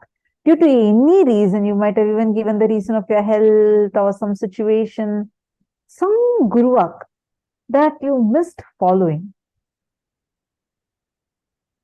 If you're able to recollect that, declare now to realign to that Guru Vak. That would save your life. It'll just change, transform the current life that you're living completely. I can challenge you with this. Any of Guru Vaks that you had missed, take a few minutes. Look at all the aspects. Many times we beat up ourselves because of the non-integrity. See, sometimes we bring in non-integrity between us and the Guru. And because of that non-integrity, we beat up our own individual will. You're understanding? So every time you carry that inside your inner space, you are having that will like a load inside you. And Swamiji tells, using your own will to beat up yourself is what is will arrogance. Means the part of you which is Paramashiva, you should empower it. The part of you which is anything inside you which tells you are not Paramashiva, you should discard it. That's a simple law. Hate what Swamiji hates in you. Love what Swamiji loves in you. The simple thing. The only thing Paramashiva doesn't tolerate is incompletion. He doesn't tolerate anything that is unaligned to your highest principle. The only thing you need to see is, if a thinking pattern that you have, a thought trend that you have, is that reminding you, taking you to your higher goal that you are Paramashiva, or is that pushing you down to the cognition that you are something other than Paramashiva? Look into that. If you identify that, if you recognize that part of you, and if you identify what precisely is that pattern, you will easily, you'll be able to see, you will be able to win over it. So, Ma Mihri, this is the only thing you need to do. Don't do that self-fulfilling negative prophecies. The more and more you keep declaring, oh, that's all, I have such bad, this is my doubt and this is how I am. You keep telling that, and that is what will become reality. Please understand, the moment you declare, you go on declaring something, that only will become reality. You just need to change the battlefield. The physics, chemistry, biology of Guru-disciple relationship is so simple, so sweet, and very powerful. The physics of Guru-disciple relationship, I see many of you have posted, so I'm going to tell the answer. The physics of Guru-disciple relationship, the first one is living in his breathing space. Like Swamiji said, the powerful cognitions with Paramashiva. The chemistry is tuning into the powerful cognitions that he shares. The biology of guru-disciple relationship is courage to open up, courage to stand up and open up to the guru. Physics is living around the master in his breathing space. Chemistry is tuning into the powerful cognitions he shares, your ability to ferment the powerful cognitions in your inner space. Biology of guru-disciple relationship is courage to open up. If your inner space opens up, that courage is the biology. With this one powerful cognition, with this one powerful understanding, actually what Ma Mihri has told is very beautiful. You have beautifully opened up. If you identify at least 25 places, Ma, see, all of us do it. Sometimes we do it in the form of self-doubt. Sometimes we do it in the form of self-hatred. Sometimes we do it in the form of self-denial. Look into your life and identify all the places in your life wherever you carry this self-beating pattern. Identify that. And see what exactly inside of you carry as that self-beating pattern. You will be able to easily see, you will be able to very easily identify what exactly inside of you is not aligning you to manifesting that space.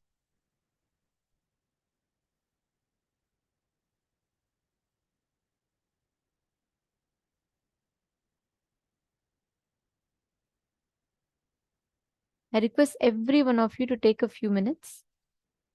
See, at least 25 places, very easily we all can identify, because sometimes we do it in the form of self-doubt, sometimes we do it in the form of self-denial, sometimes we do it in the form of hatred towards life. We build so much of criticism, self-criticizing patterns, all these, anything, 25 blind spots, where when the inspiration is injected into you, you feel, wow, yes, I want to. But you do not act to make that action into reality. Any place where you have sabotaged your feeling connection with the Guru because of your individual blind spot, identify. I request every one of you to do this very sincerely. It's a very, very important exercise. Please do this sincerely.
At least 25 such blind spots.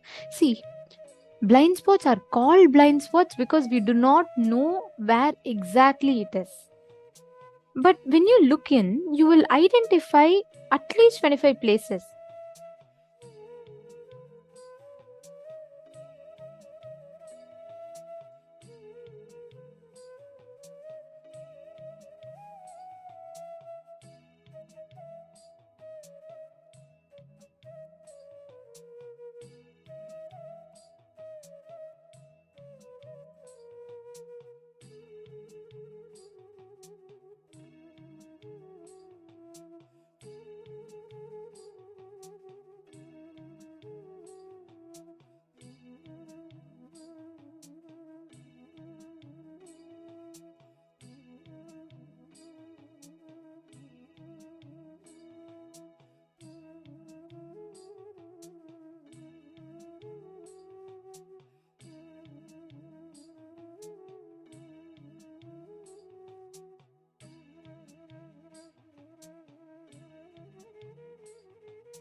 Yes.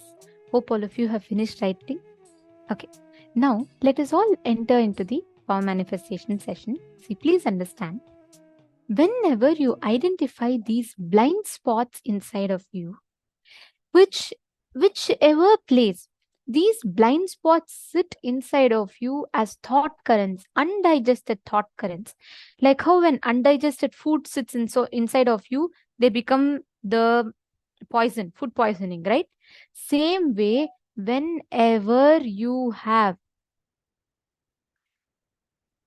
the undigested thought currents inside of you, they become the dangerous blind spots in you, which will make you miss out in life.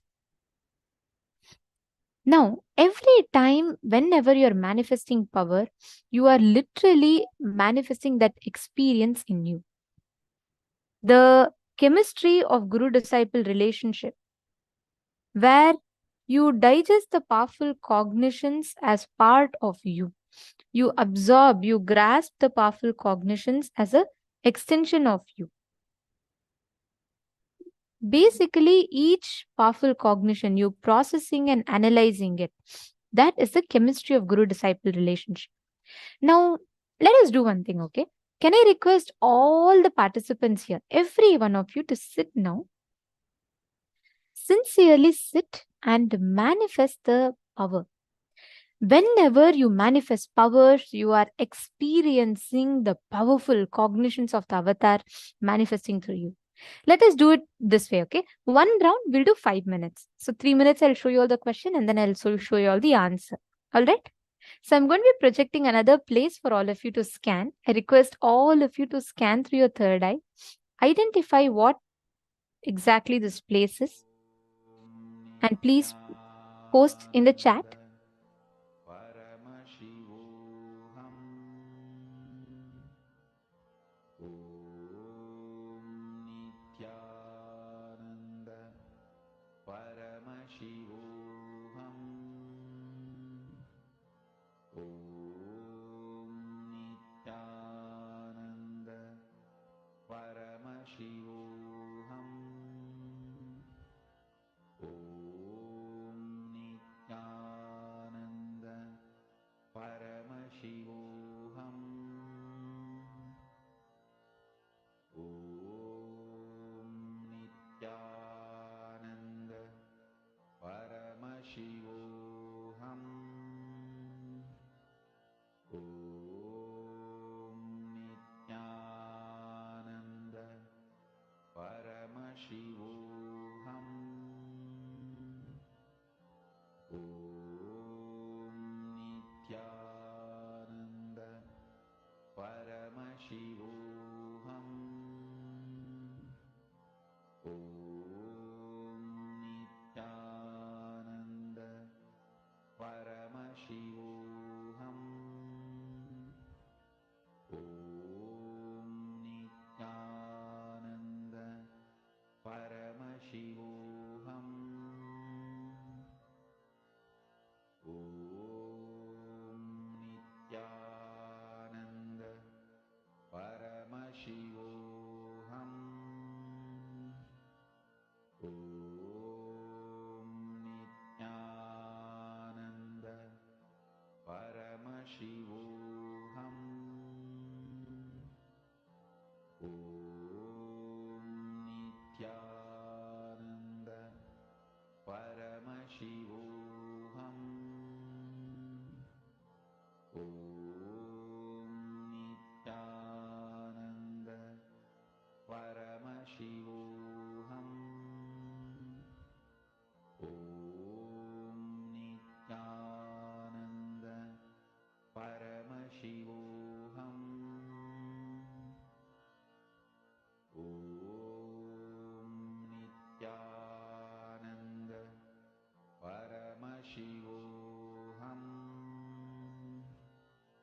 Om Nithyananda Paramashivoham. Om Nithyananda Paramashivoham. Om Nithyananda Paramashivoham. Om Nithyananda Paramashivoham.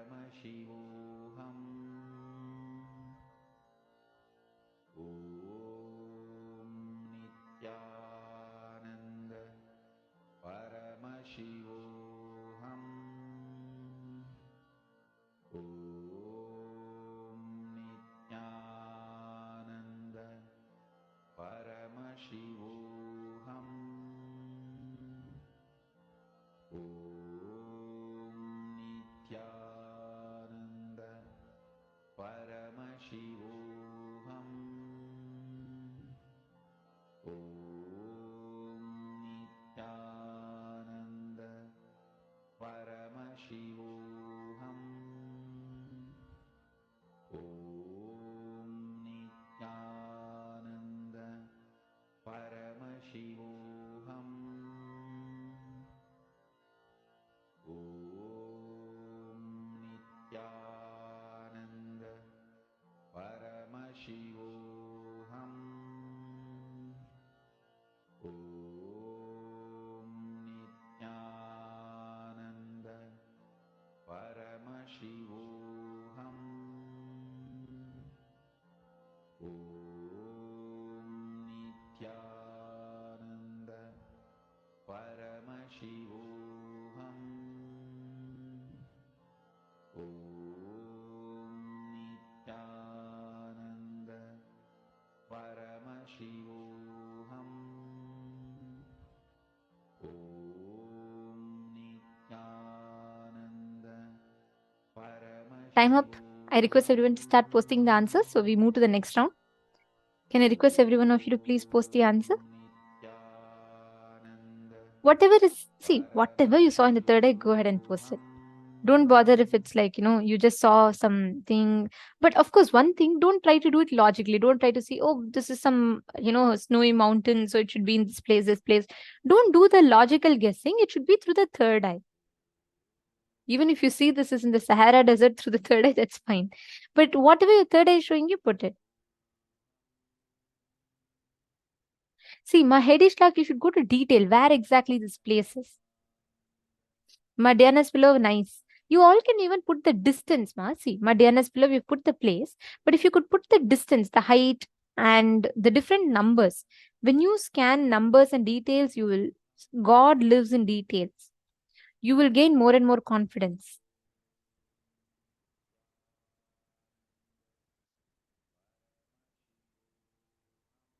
Please post the answers. Come on, everyone. We have to move to the next round. So I request everyone to post the answers.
Let us verify the answer. Okay.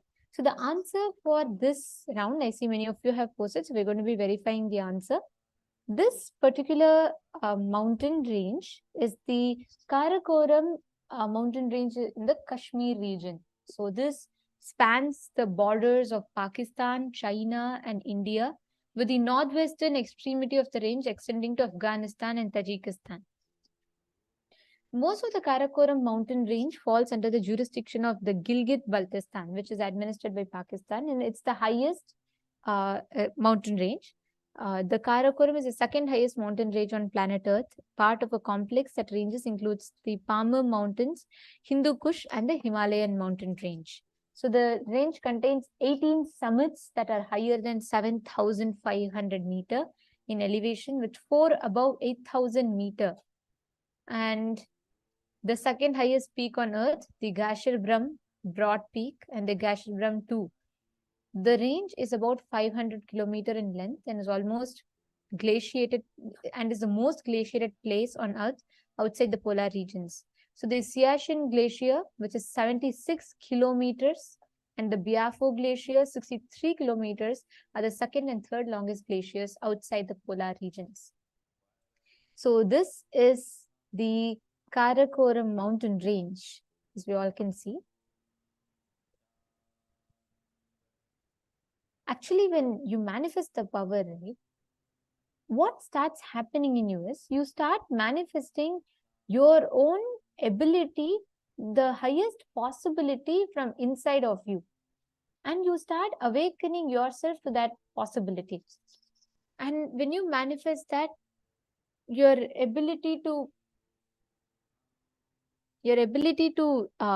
express, manifest your highest possibilities opens up inside you. Now, in the next session, we're all going to be entering into a very, very important truth. We're going to be understanding about Shakti, the God particle inside each of us. What is this Shakti? What does that Shakti, the God particle, mean? And how to awaken it? And why should it be awakened? Let us listen to these beautiful revelations from Swamiji.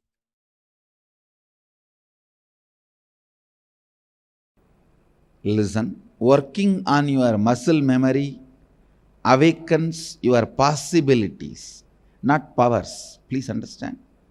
There is a difference between circus and magic. In the young age, you may not know the difference because both are shows. In circus, the possibilities of the human muscles and human body is awakened. They will bend, roll in an unimaginable way, which you literally can't imagine. Where the possibilities are awakened. That's one example.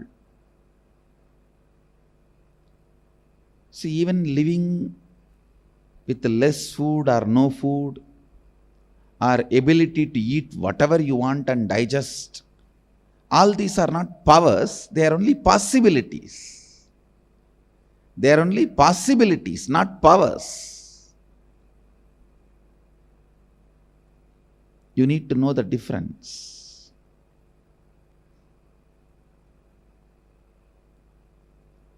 Physical possibilities, physiological possibilities. If you are able to sleep as long as you want, are able to be without sleep as long as you want, are able to sleep whenever you want and be without sleep whenever you don't want, all these are possibilities. All the memories recorded in your muscles, like your day-to-day activity,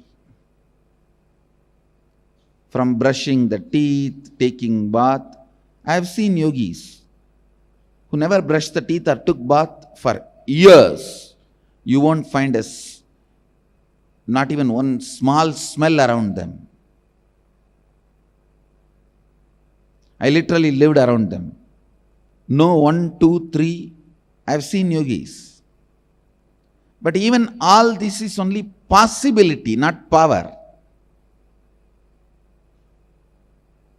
Understand? Anything which you can directly express it by your own practice, without the conscious intervention, without the need of the conscious energy entering into you, without the need of the enlightenment energy entering into you, is possibility. Whatever you do in the level of possibility, many circus people will be doing it. Guinness record holders will be doing it. That does not mean they become enlightened, or they become spiritually aware of themselves, or they have developed the spiritual cognition. No. They may not have, but it is not must. Understand? The spiritual possibilities need to be awakened. Spiritual possibilities need to be worked. Spiritual possibilities need to be strengthened. In the level of muscle memory, your ordinary possibilities are awakened. Same way, if you awaken the muscle memory and complete with all the unnecessary patterns and reprogram the way you want, you can jump unimaginable distance. You may be able to make your body heavy or light. All these are only possibilities.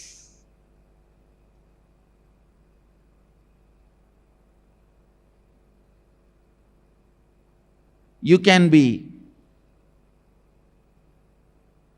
without tiredness and boredom about life. All these are possibilities.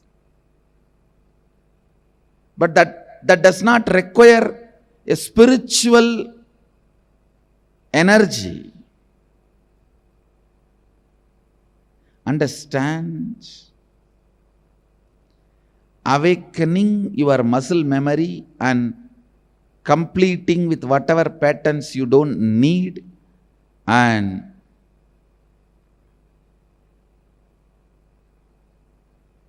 reprogramming the way you want, awakens the multiple possibilities, because all your day-to-day activities get recorded in your muscle memory. All the knowledge, ideas, concepts required for you to run your day-to-day life gets recorded in your muscles. And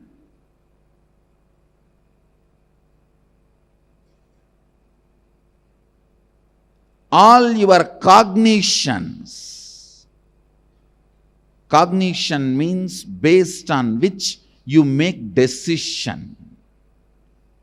Cognition means based on which you make decisions. The cognition about yourself, cognition about the people around you, cognition about life, cognition about God, cognition about world, cognition about money, cognition, the basic cognitions, the root cognitions you carry is recorded in your biomemory.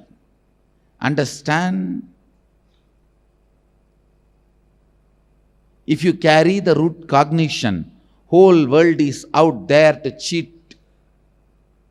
Everyone will look like a cheat. And you can always perceive anybody as a cheat. Even if Krishna comes down, you can call him as chore. Of course, he waits, just like he waited for Shishubala. That does not mean what you said is right. Understand?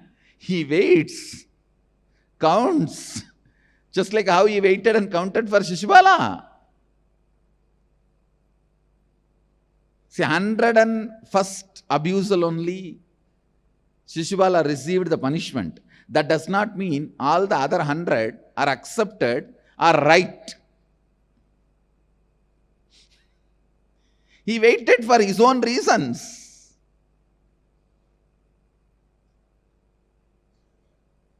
That does not mean Shishupala is successful. Shishupala is right.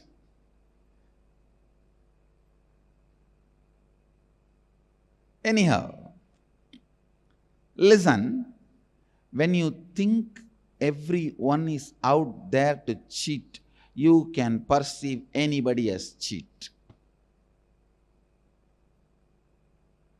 When you think everybody out there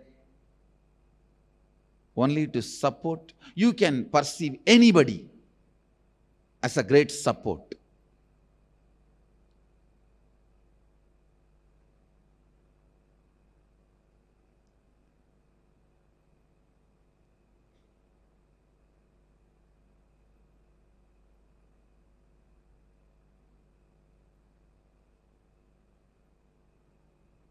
I tell you, the cognitions you carry,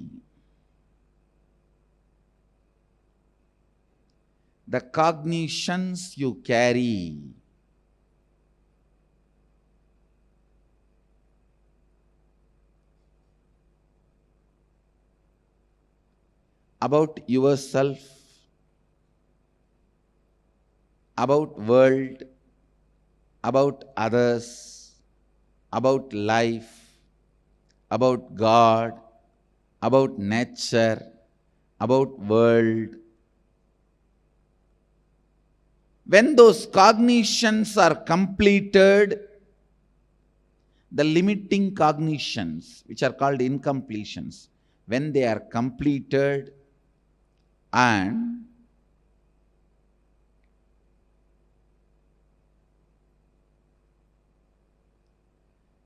the powerful cognitions are awakened, that expresses powers. Understand?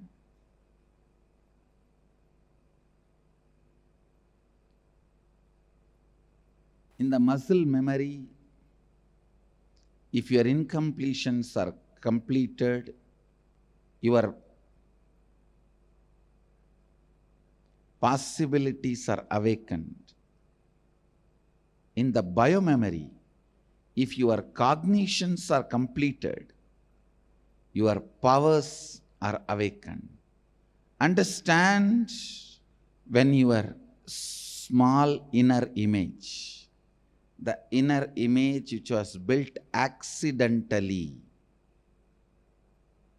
is completed, right visions about you can be implanted. Please understand, always 99% of the time, your thought about your future will be just the fear of failure.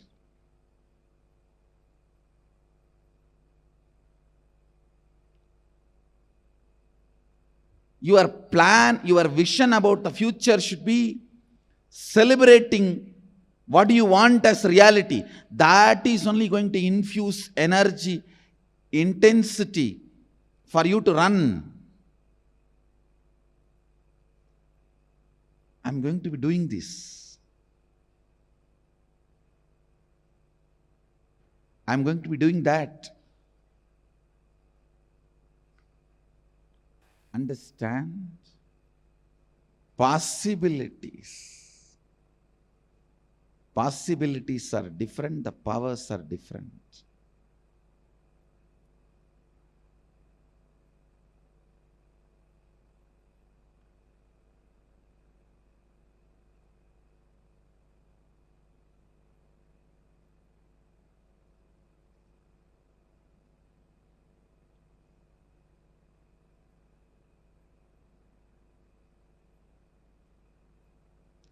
Your low self inner image will always make you think about your future only as failure.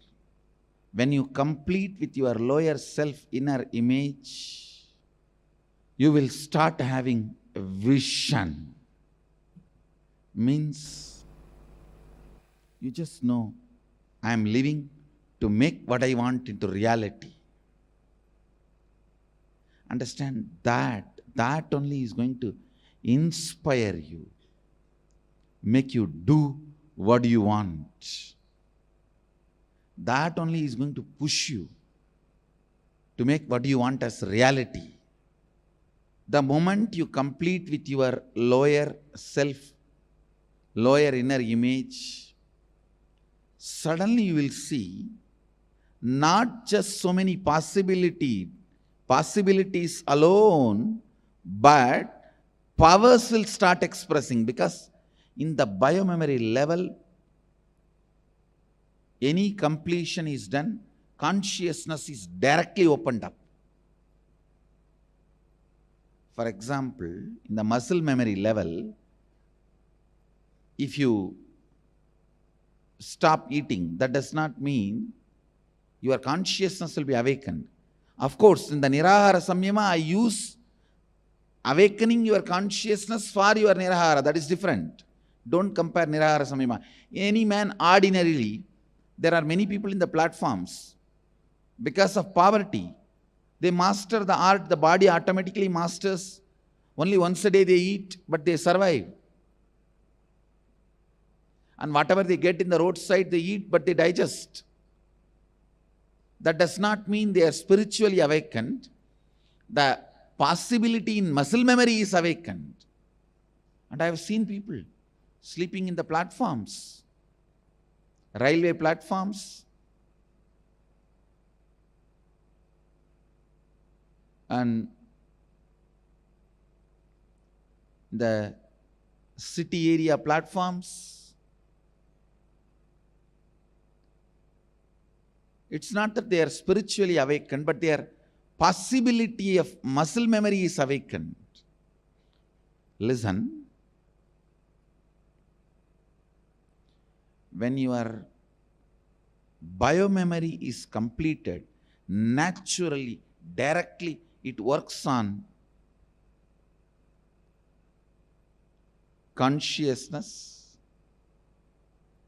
Multiple powers are expressed. Actually, you just need to complete with the cognition given to you in the young age accidentally that you can't read through third eye. Just you need to complete with that cognition. You will simply open your third eye and start reading. You will simply start doing it.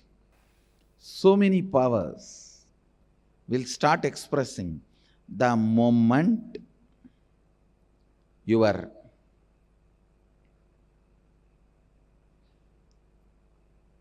biomemory is awakened. The moment the biomemory is inspired, the moment the biomemory's vision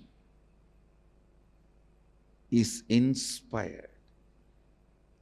But even awakening your biomemory awakens only your possibilities. But awakening your bioenergy awakens the God particle in you.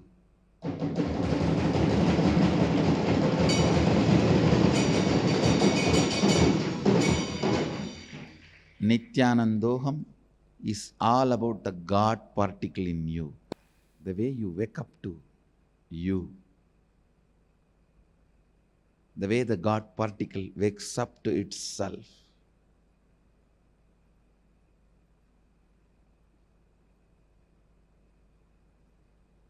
The way Sadashiva just remembers himself and his own existence.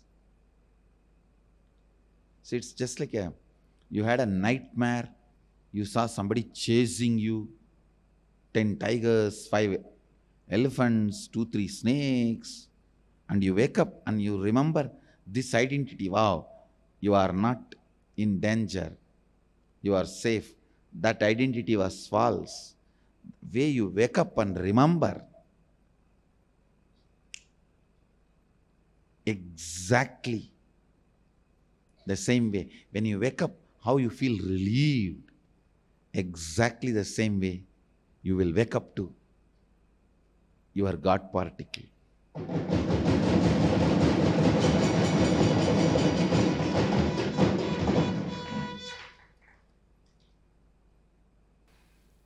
Understand, when you wake up to the God particle, you won't tolerate even your own shortcomings. You won't tolerate even your own inefficiency.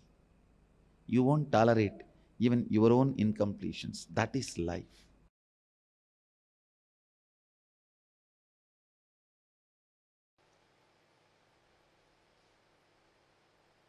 The biggest problem with incomplete mind is whenever it develops wings, it tries to destroy the root, go against the root.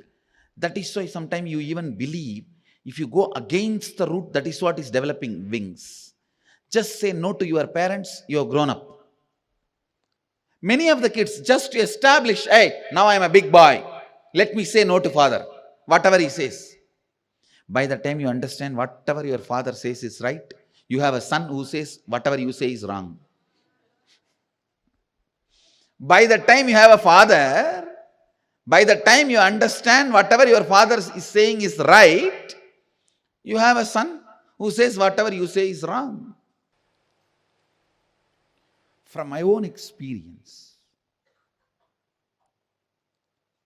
if I have to give the essence of whatever I learnt from Arunagiri Yogeshwara,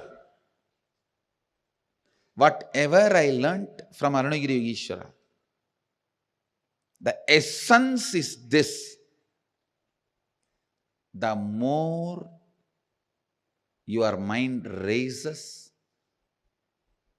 the more you will see everything in the form of solution. You will see everything is properly moving as it is supposed to be. The questions, doubt, everything will disappear. When your mind is becoming smaller and smaller, you will have more and more stupid questions. You will have more and more confusions and complications. Even if the solution is given, you will not be able to imbibe it, incorporate it, make it as part of you. You will continue to suffer with the same question like a rut. Understand? If you are finding the same solution for the same problem few hundred times in your life, you have small mind.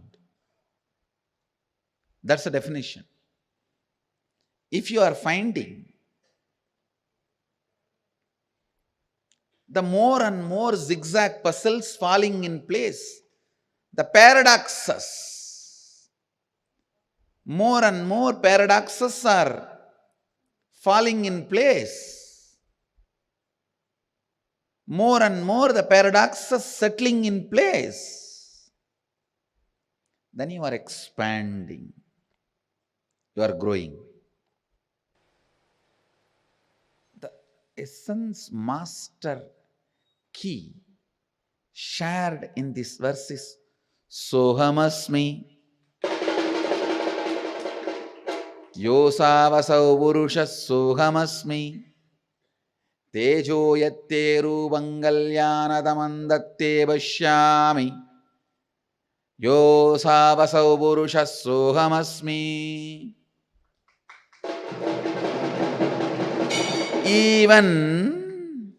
Even when I am relating with you, I am you.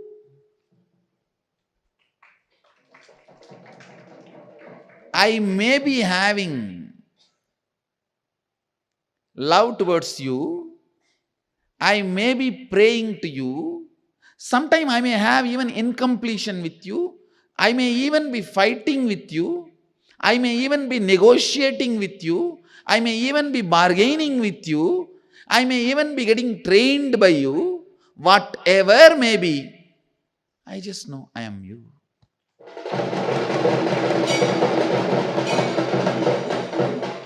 Sohamasmi.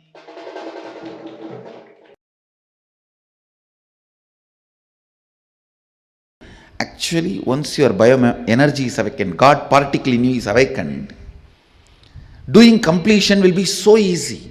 Just by remembrance, completion will happen. Just by the decision I am completing, completion will happen.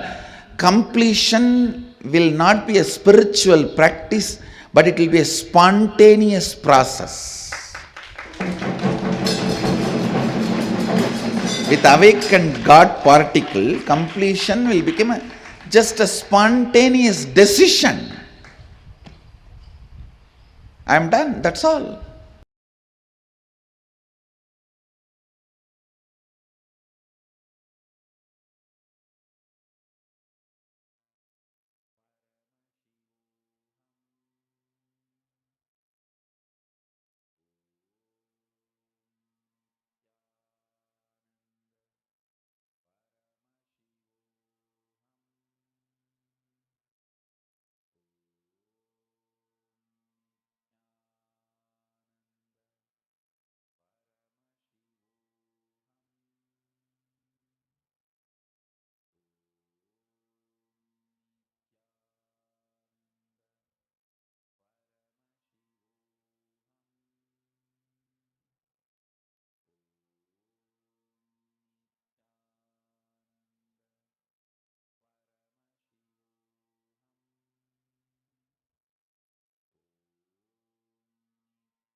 Awakening of the God particle. That's exactly what all of us are going to be experiencing today.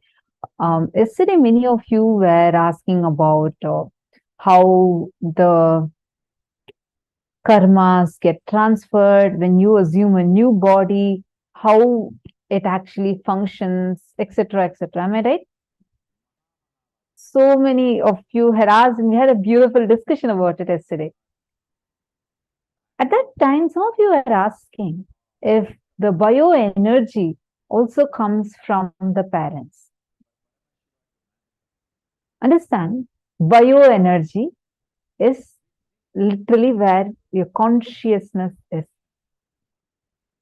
When Swamiji is working on sound and light through Shivoham process, He works on your bio memory. That is where the cognitions of life is stored.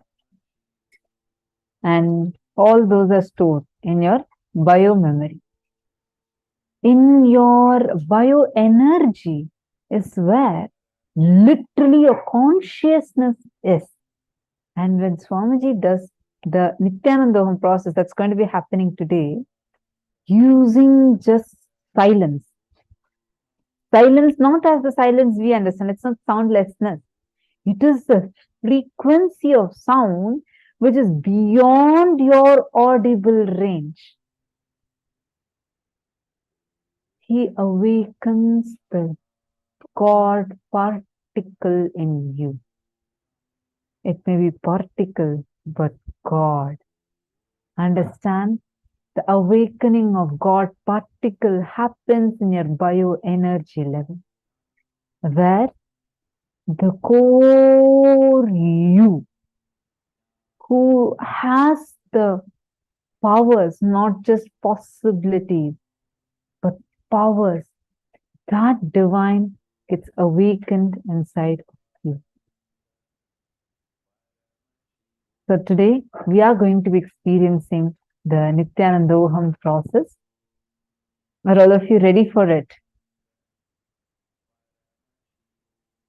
Now let's take a few minutes and we are going to be going a little deeper to understand about this God particle. What is God particle? See, the unit of the jiva, means all of us individual souls, is I. The unit of dimensions is space. Unit of God is Shakti. And Swamiji says, all these three are one and the same. Understand, all these three are one and the same. Take a few minutes to internalize this.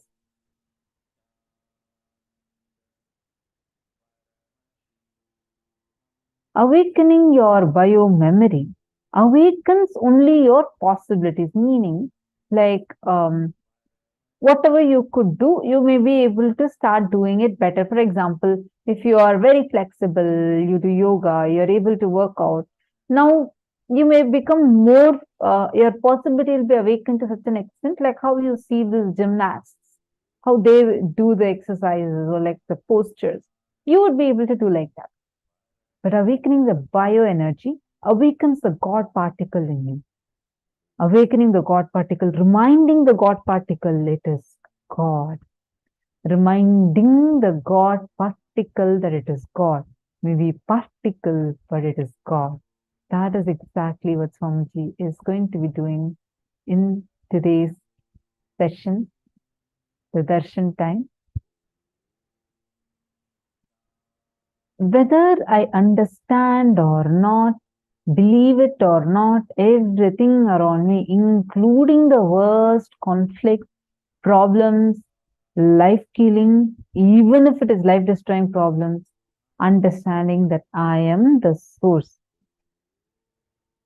That one powerful decision and declaration that you are the source will start manifesting the psychology and physiology of God particle in you. Second, every action and thought should be aligned to that one truth, functioning, thinking out, and acting out that truth. Take a few minutes to internalize this very powerful cognition. I request all of you to type it out.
right? We all have learned about this most powerful cognition of awakening of the God particle, how the God particle, once it gets awakened, what happens inside us. We learned about the physics, chemistry, biology of guru-disciple relationship. We've been learning a lot of these since morning, and it's been really, really so amazing, right? Now, we are going to enter next into a very important session, and this is going to be a preparation for all of us for the darshan. I request everyone to please come on the camera and please.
Sorry for the technical glitch. I hope now all of you should be able to see us and hear us. Yes. Please come in front of the camera and please settle down. The darshan is going to be starting very, very soon. So we request all of you, please come and settle down. Please settle down. The darshan is going to be starting soon. Today we have a very special darshan, the darshan of Bhagavan Shukra. Deva Guru Brahaspati, Asura Guru Shukra, Acharya and Adi Guru Dakshinamurthy. Kindly please settle down. Now all of us are going to be entering into the next session where Swamiji is going to be explaining to us about awakening the God particle in us. So now let's all listen to the revelation from Swamiji. This is a very important one. We just understood about God particle awakening. Here in this particular session, Swamiji is going to be explaining how that happens. How, just through intense silence, how does it get awakened? Kundalini means the inner potential energy you are having, the reflection of God in you, the God particle in you. You have two components. The man particle means your pattern, your fear, your anger, your desire, your laziness, your tiredness, all that. The other part is the God particle in you, your consciousness. The soul, God particle, Kundalini, all these are different words for the same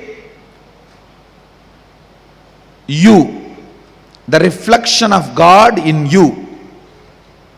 That is what I call God particle, that is what is Kundalini, that is what is soul, that is what is consciousness.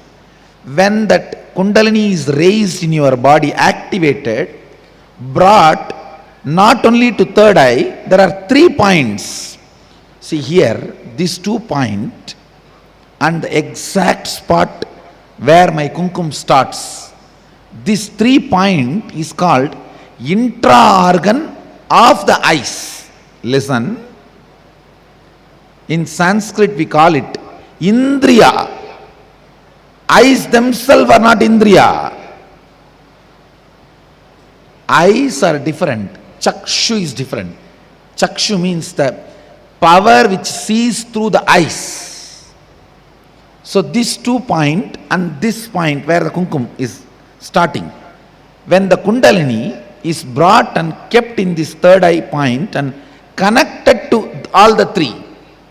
So when this circuit is opened up, 7 different powers start expressing in you. 1, ability to see through any distance. Means you can lie down in the open sky and see what is happening in the Mars, what is happening in the moon. Ability to see any distance. That's the first power. Second, ability to see through the obstacle. Means there is a wall, you can see what is behind the wall. Third, ability to see the intra-organ. Means you can see your own liver, you can see your own kidney, you can see your own intestine, you can see your own heart pumping. So easy to diagnose. You can diagnose yourself. And ability to see that long distance means Dura Drishti. You can sit here and see what is happening in your New York home,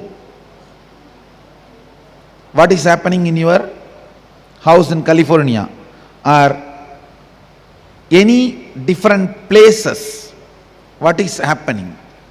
And in distant, what if some person is going through can be seen. Understand? Seeing the place in distance is different. Seeing what the person, for example, it's like internet apps only. If you concentrate on the place, you will see what is happening in that place. If you concentrate on the person, you will see what he is doing. No, nobody can do it.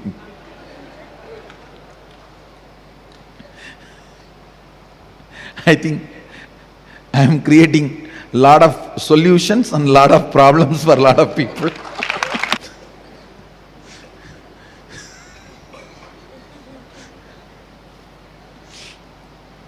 And sixth, ability to see the thought currents.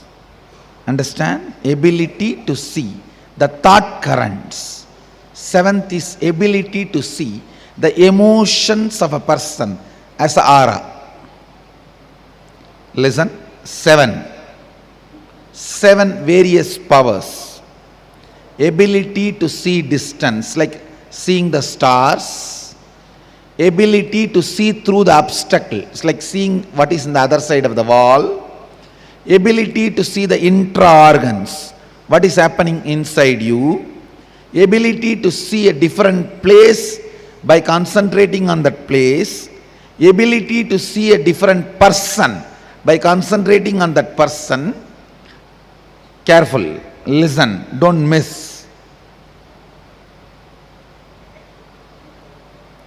Ability to see thought current of a person.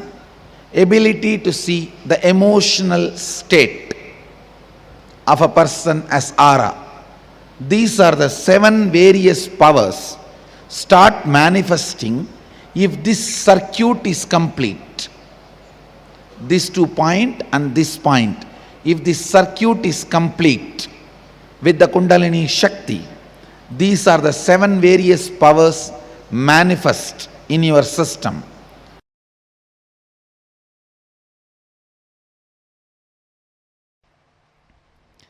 Seeking is the way God in you wakes up. Understand? Seeking is the way the God in you wakes up.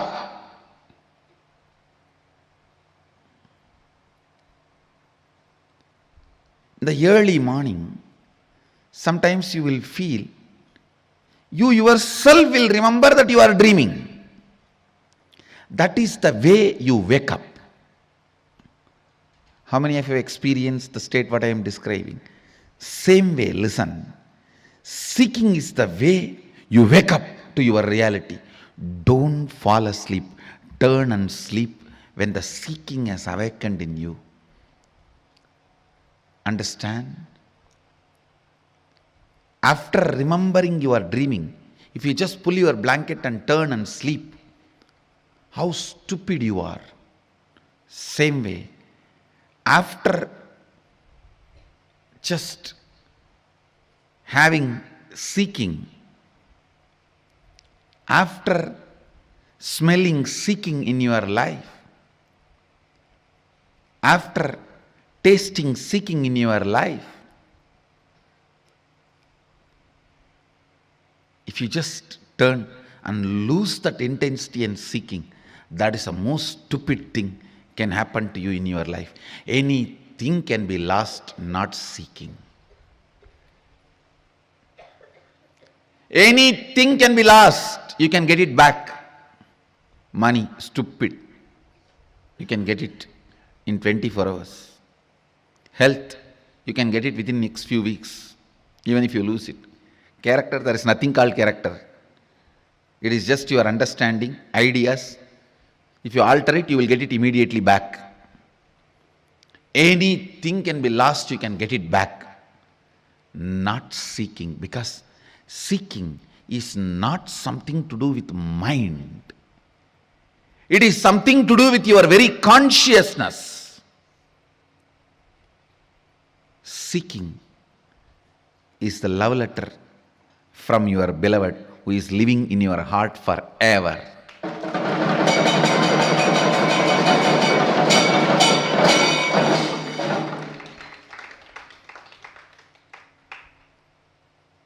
If you miss that, you may have to wait for ever and ever to get the second letter. Understand,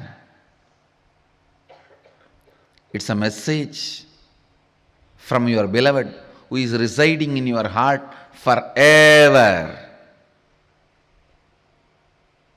Anything can be lost, not seeking. Body can be lost, you can have immediately another one, because tons are there in the planet Earth. Billions of bodies are there. Mind can be lost, immediately you can make another one. Understand, anything can be lost, you can get it, not seeking. Constantly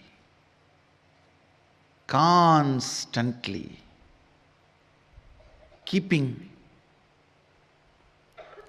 your inner quest alive, keeping the basic questions alive till they become experiential answers, not intellectual, experiential answers. What am I doing? Every day, what am I doing? What I am doing, is it exactly moving me, pushing me towards where I am supposed to reach? What am I doing? Where am I going? What am I doing? Where am I heading? Constantly you have to remember, what am I doing? Is this helping me to head? Where am I supposed to reach? Only with the seeking, if you function, you will be fueled from right source. Understand?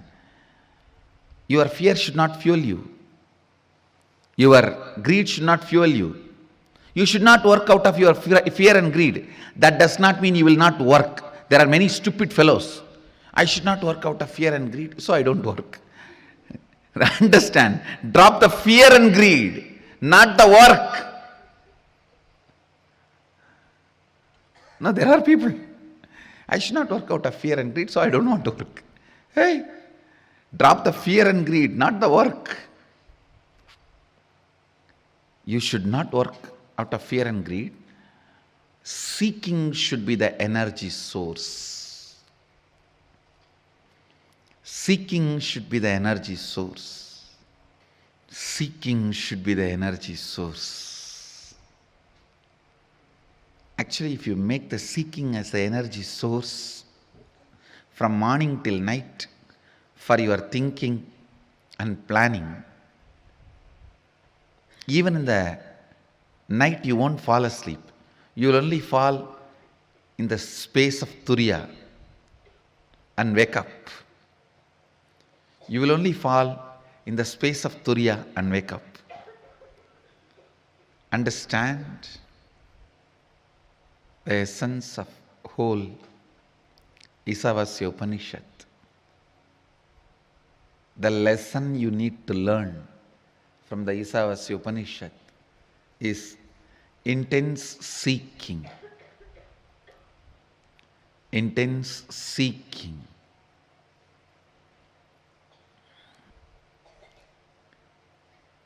The 18th verse emphasizes on praying and surrendering.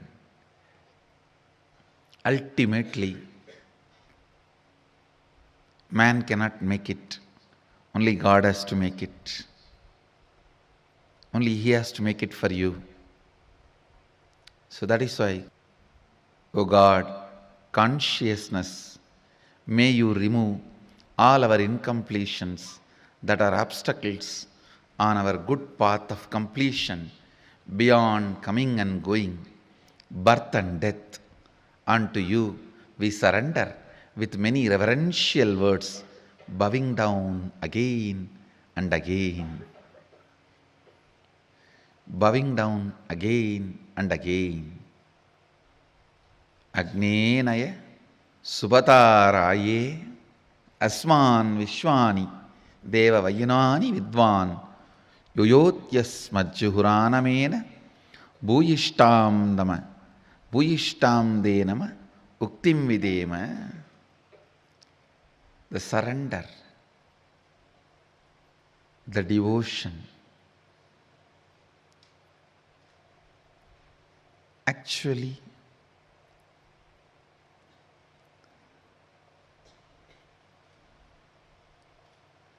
when your bioenergy is kindled, awakened, the devotion and surrender will be the first thing happening in your biomemory. That will be the first thing happening in your biomemory.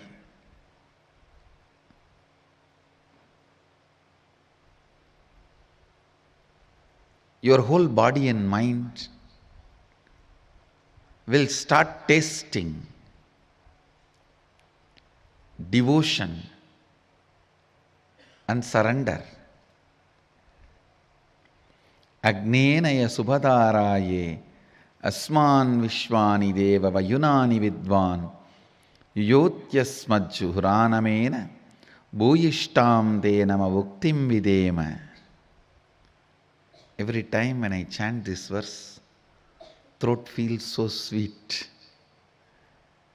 Because the way it is described, we surrender with many reverential words, bowing down again and again.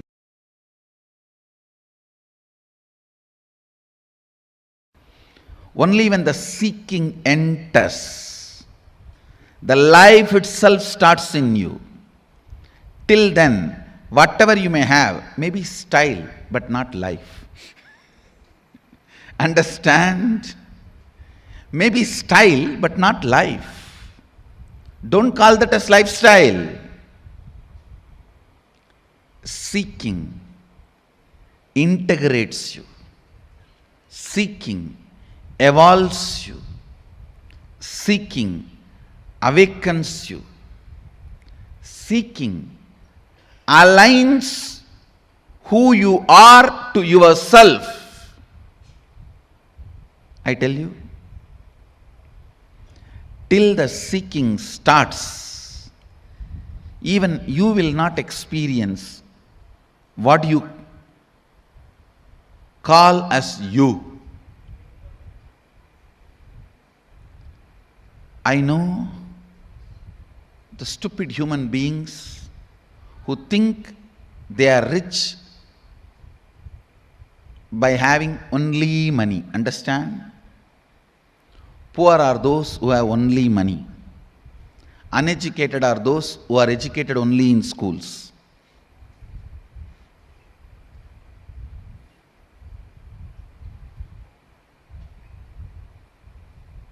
Seeking sets the right standard, right expectation about life.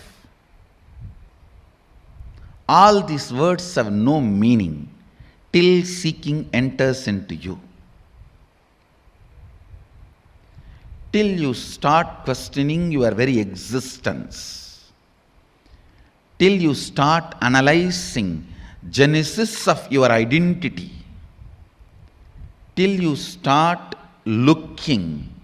Please understand, I am not saying till you find answers. No.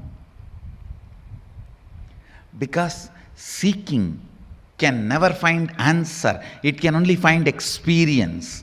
A seeking, please understand, seeker never finds answers. He finds only experience. Seeking actually awakens the seeker to his original state. Seeker never finds answer. He only finds his nature. Sadashivatva.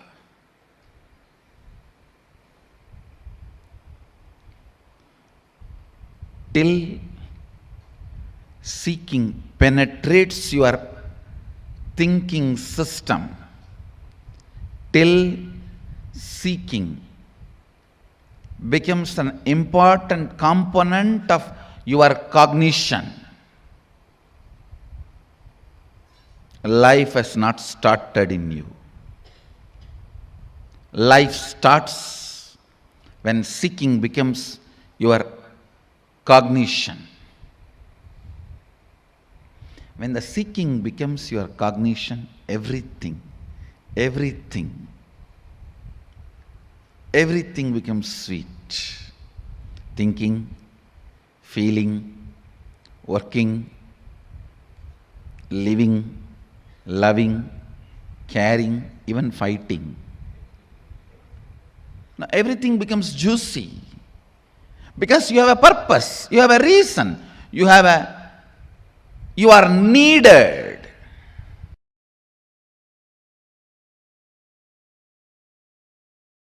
Please understand, when I awaken your biomemory, all your possibilities will be awakened.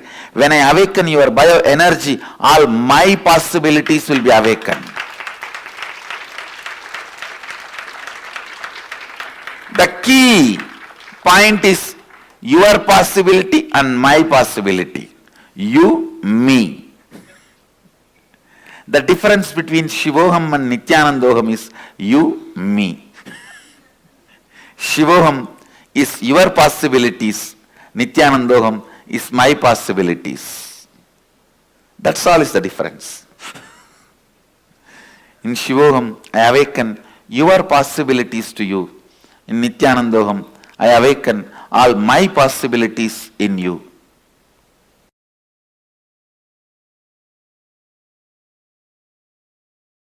See,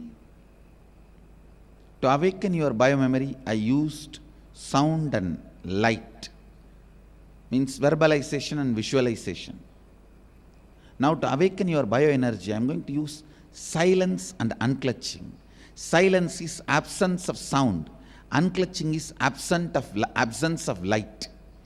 Silence is absence of verbalization. Unclutching is absence of visualization. Actually, Mahadeva's Damaru is not only power of sound, it is power of silence also. His Agni is not only power of visualization, it is power of unclutching also. He can create any visualization and he can just unclutch from anything. He can create and he can be without it. He can create any sound and he can create any silence. That's a Damaru. Just like sound is a power, silence is also power. Just like visualization is a power, unclutching is also a power. Understand, ordinary people and enlightened beings can use power and sound, but only an incarnation can use silence and unclutching.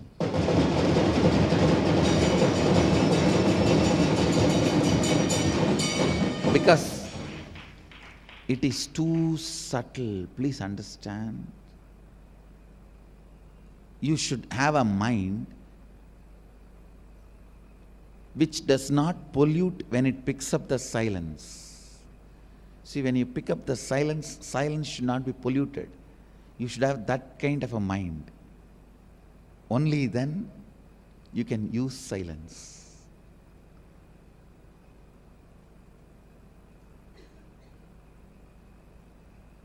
Try to understand.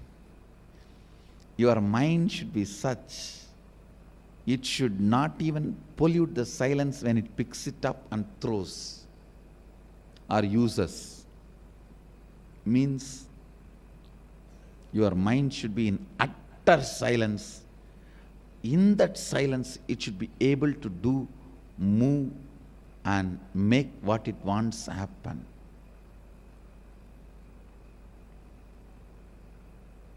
Same way unclutching. You should be in such an unclutched space. The visualization.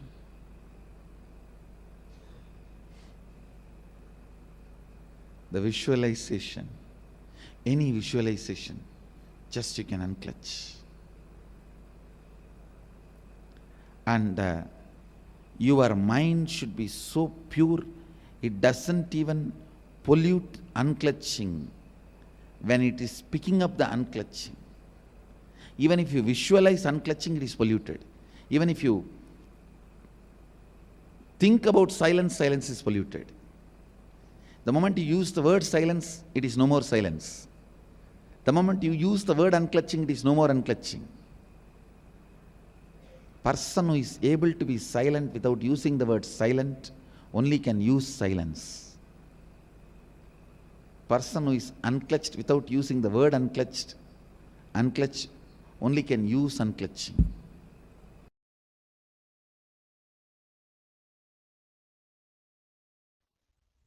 Listen. Super conscious sovereignty is the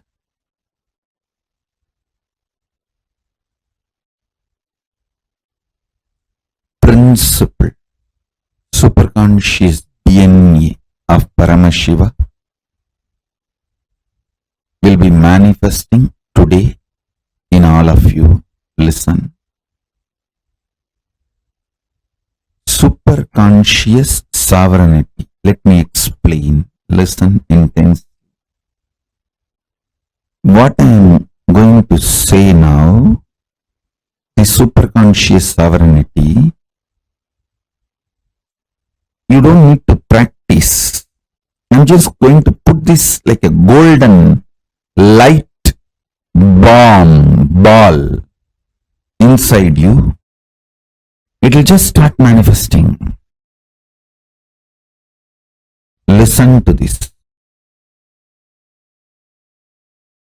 Your super consciousness is the most supreme, and your super consciousness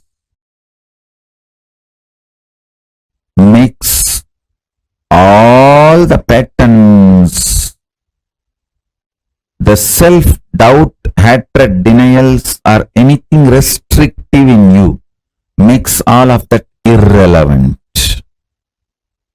Your superconscious sovereignty does not fight with your problems, it just makes your problems irrelevant. Declare your superconscious supremacy over everything. Not just what you think as problem, even what you think as your plus points, your strengths. Declare your superconscious supremacy.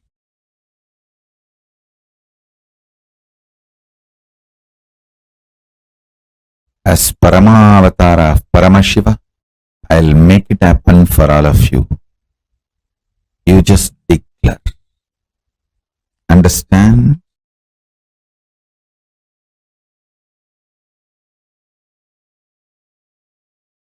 When you are declaring, because I am asking you to declare,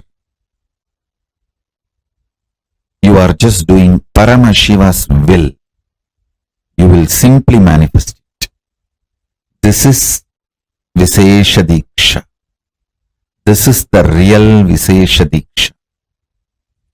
I ask you to declare your superconscious sovereignty, your superconscious supremacy over everything.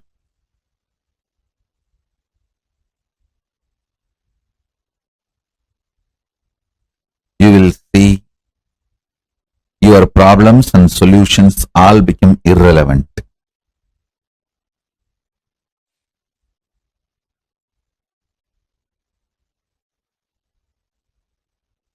Understand? Tons of things which you did not even know, but sitting inside you like a parasite will just leave you. They will all be just burnt.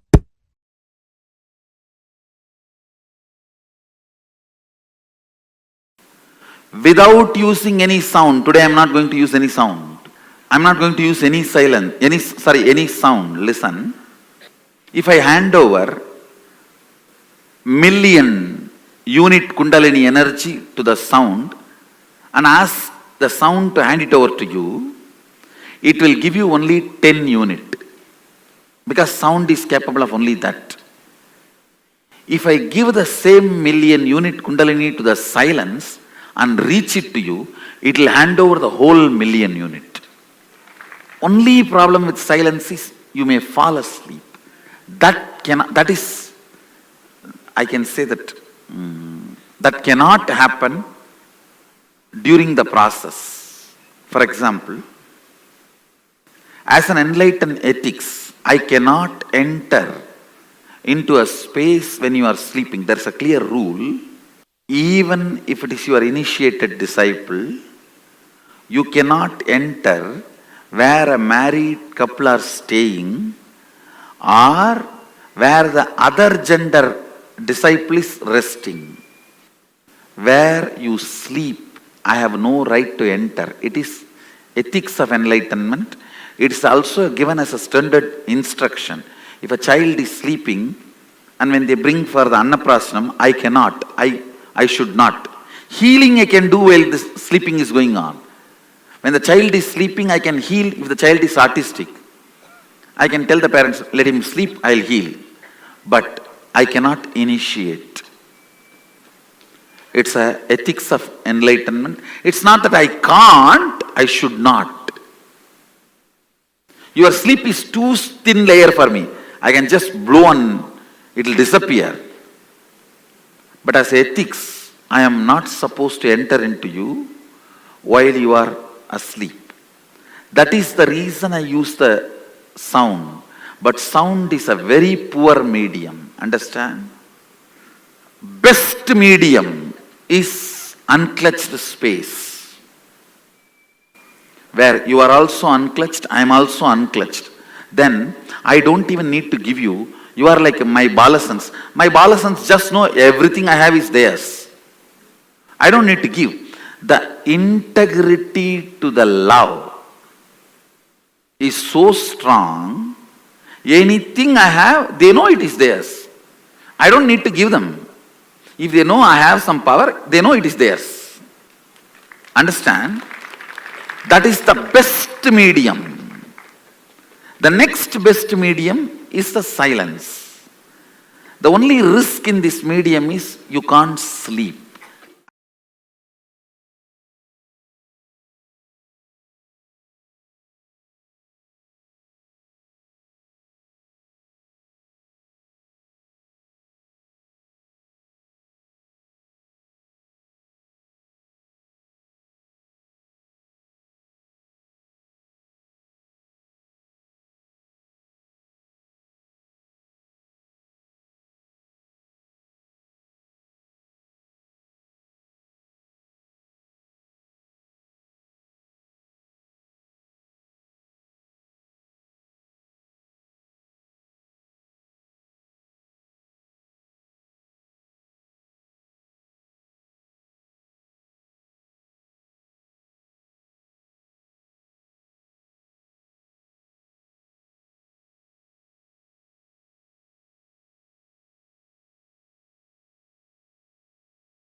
This is the exact process today. Just through silence, Swamiji is going to be awakening our God particles. If any of you have any questions, please take a few minutes and you can post it here in the chat. Because now the next session is about the Shukra Darshan. So if at all any of you have some questions regarding the process today, the initiation today, take a quick few minutes. You can post it. After that, we are going to be entering into the next session on Bhagavan Shukracharya.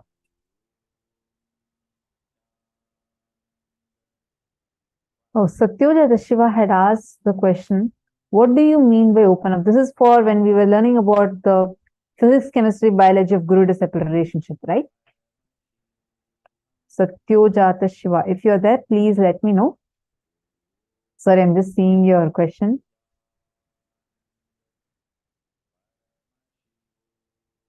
If any of you have any questions, please post it in the chat.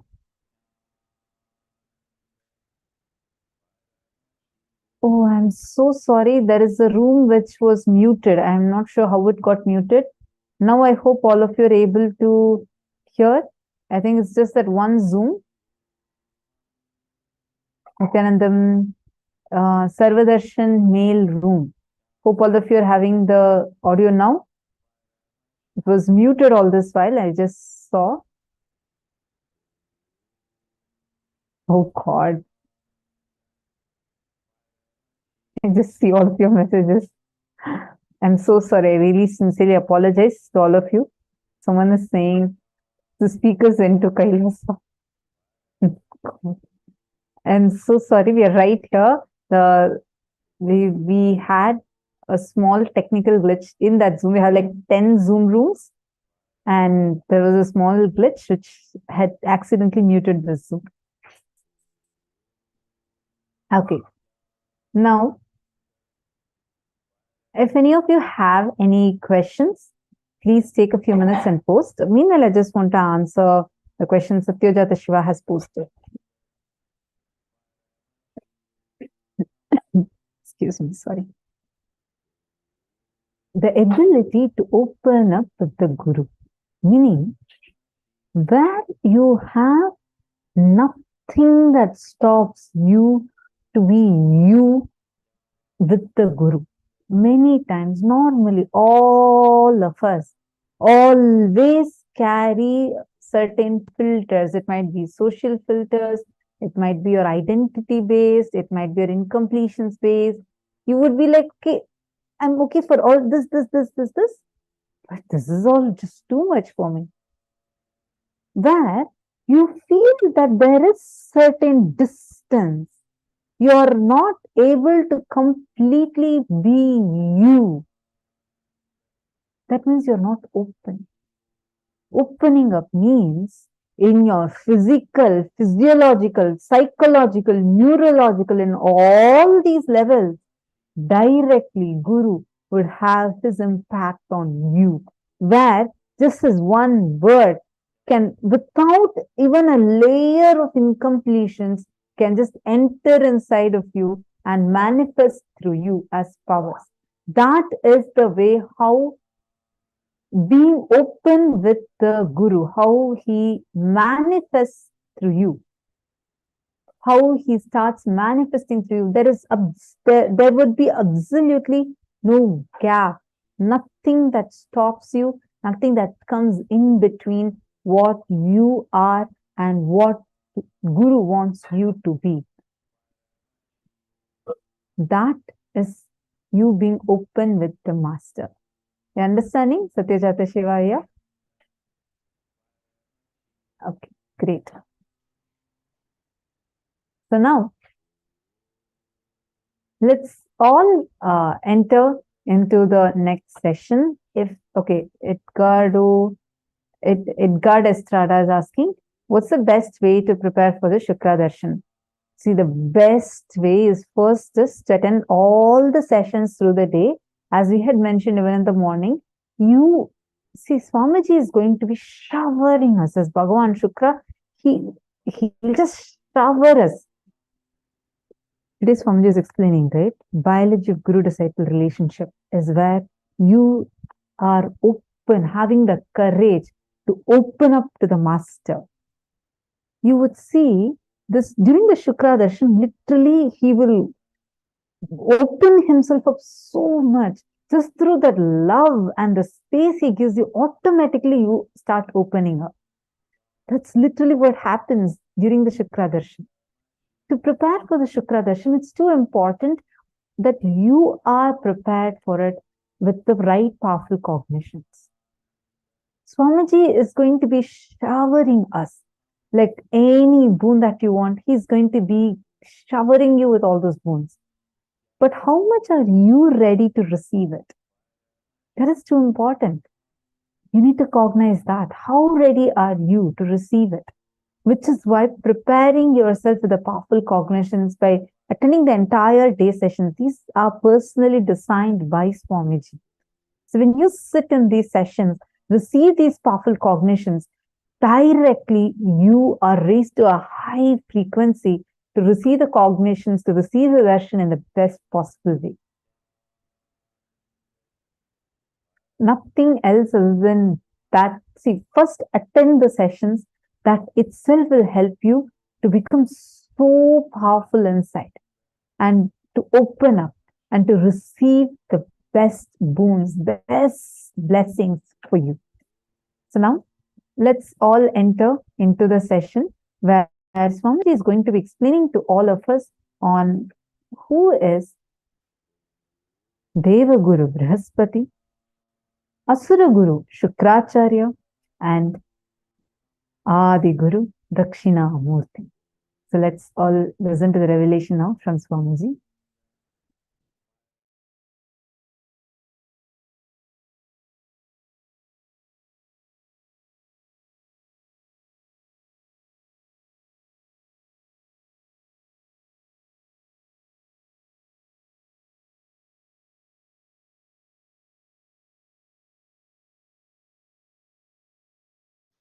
Paramashiva's two dimension. Deva Guru Brahaspati, Asura Guru Shukracharya. For example, if you try to get a second wife, second girl, keep without the knowledge of the first girl, by secretly hiding, Brahaspati will not help for all that. He will say, no, no, no, no. But if you go to Shukracharya, he will say, all right, okay, don't worry, I'll do what need to be done. Go. And he will even give you some tips. I'll take care. The Brahaspati is very socially polite relationship. Shukracharya, only integrity. If you are integrated to him, that's all. The social norms, rules, regulations, being organized, all that does not matter. If you go to Brahaspati, he will bless you for the wealth for which you need to work through the society, social form and achieve. But Shukracharya will simply give lottery. Everything I say, if you understand, you will understand the whole astrology.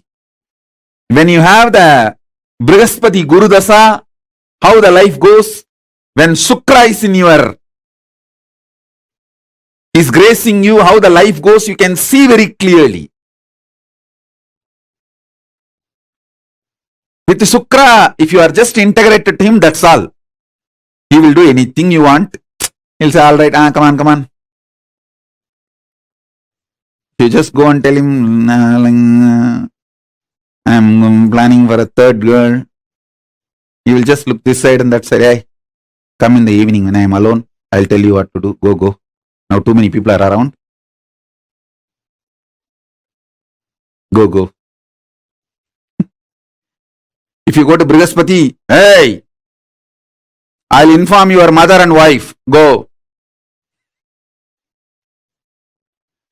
So Brahaspati is more socially accepted relationship.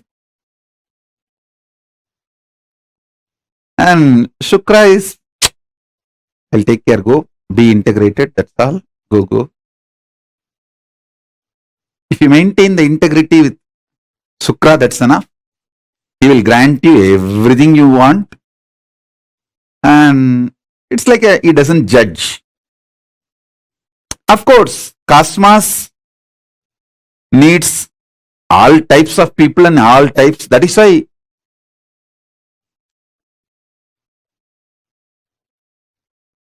Paramashiva himself manifests as Brahaspati and Shukra both. Both are Paramashiva's own manifestation. It's not that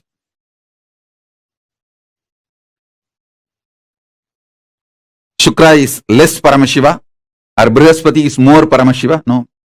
Brahaspati is more for the people who are organized, socially polite. Shukra is more for the people who are very raw. And that is the way people are. And he accepts everyone. And he will even give Sanjeevani Vidya. Even for the playboys, he will give Sanjeevani Vidya and how to make Somarasa, all this knowledge. If you are just integrated to him, that's enough.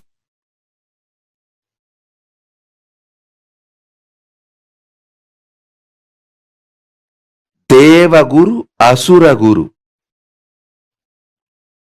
Both are centered on Parama Guru, Paramashiva, Dakshinamurthy. I'll infuse, listen. The Deva Guru is absolute power of trust. Asura Guru is the absolute power of love. The trust Brahaspati, love Shukra, both are from Dakshinamurthy. I'll infuse Dakshinamurthy in you with Brahaspati and Shukra. Brahaspati is trusting you. You will become Paramashiva. Shukra is, it's okay, even if you do something once in a while, it's okay, I am here. I'll hug you and just, I'll give my quota. I have my quota. Means, even stupid fellows, I can push it in the crowd. Hey, alright. Hello. Like honorary doctorate. Any university, if 1,000 people write thesis and get doctorate, the university has the freedom to give a honorary doctorate to one guy, even if they don't write the thesis. Like that, I have my quota. Granting in my quota, okay, that is Shukra. That's why he is Asura Guru. Even for demons, he allows, okay, alright, pass it.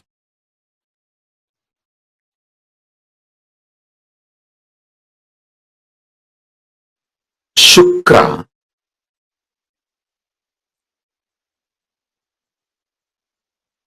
when he was young, he does intense tapas to Paramashiva to become one with Paramashiva.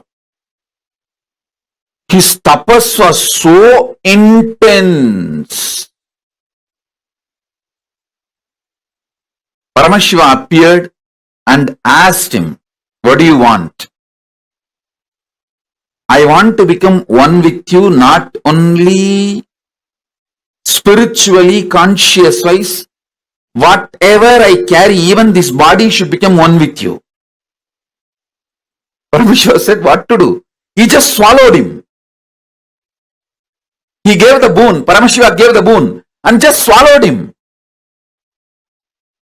Shukra went inside and started doing tapas inside happily. Inside the stomach of Paramashiva is the best place to live.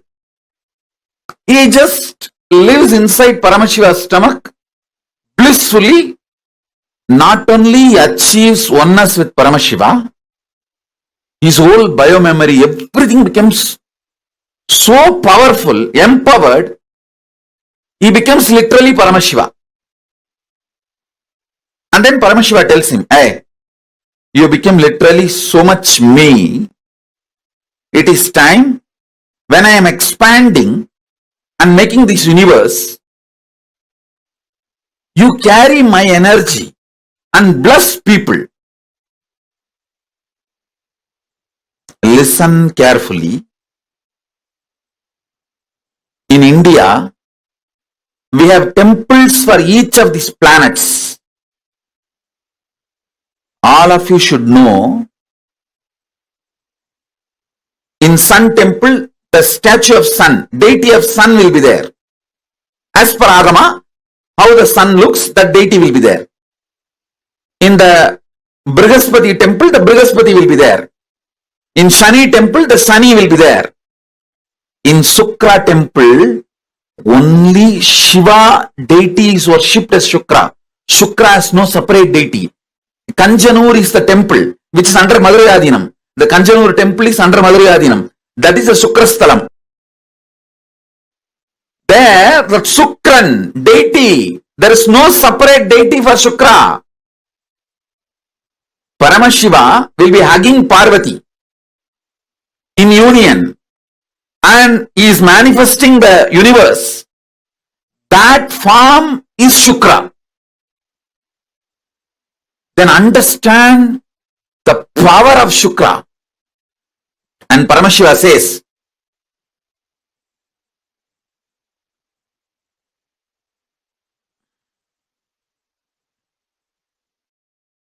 listen carefully. Paramashiva says very clearly,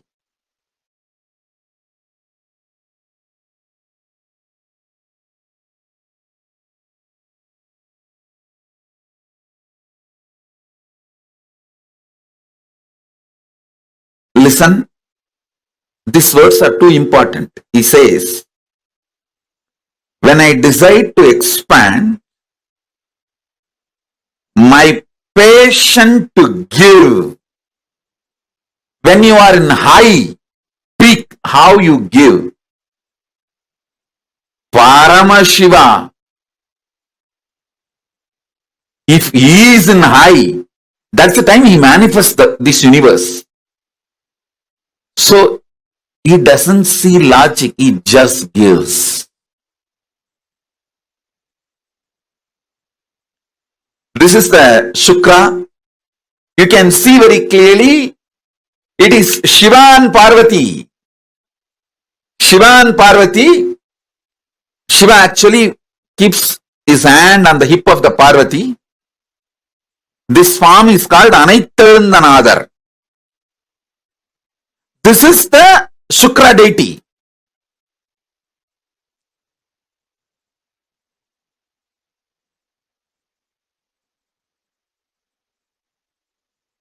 Paramashiva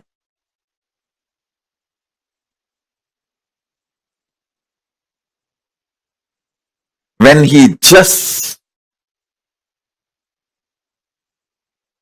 gives without asking, without seeing the qualification, without judging,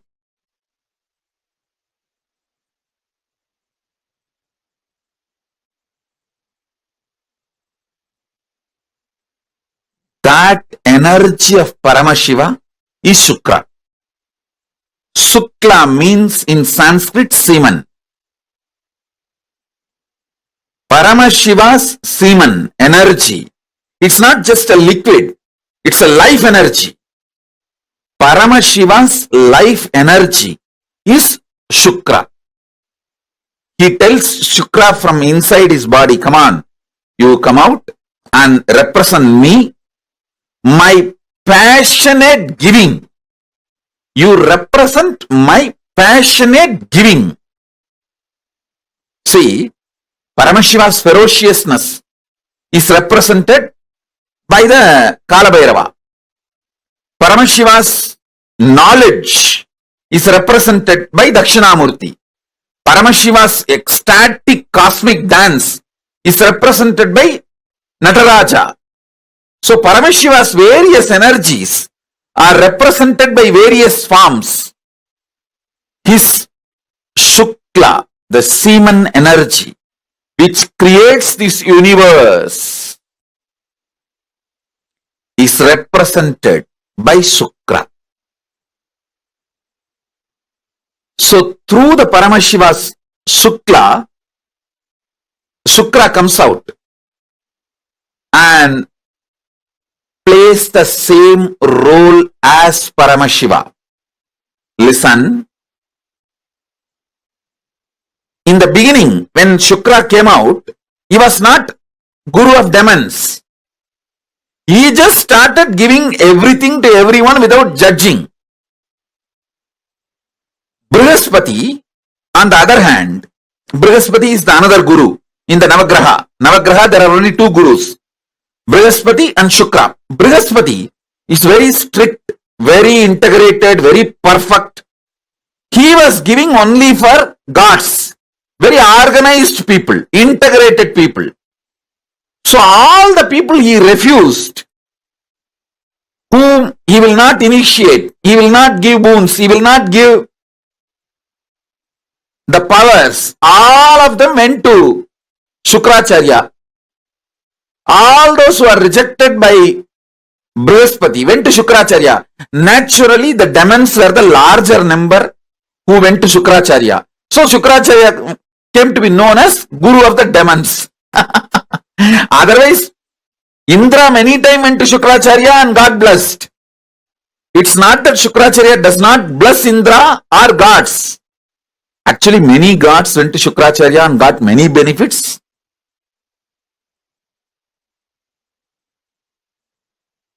Even Skanda said to be received some boons and weapons from Shukracharya.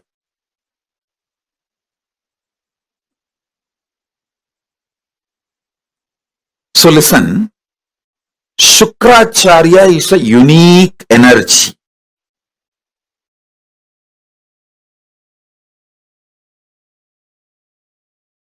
Guru's Brahaspati, Deva Guru dimension, gives you all the right things you ask.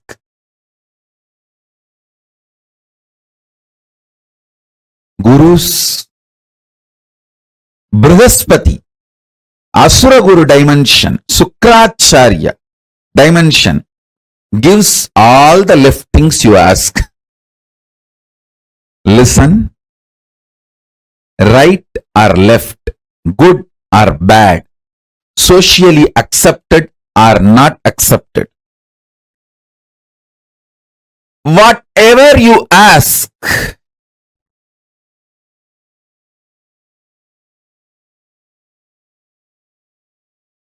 Shukra blesses. Don't take these words lightly. Shukra really manifested yesterday. It is actually lottery.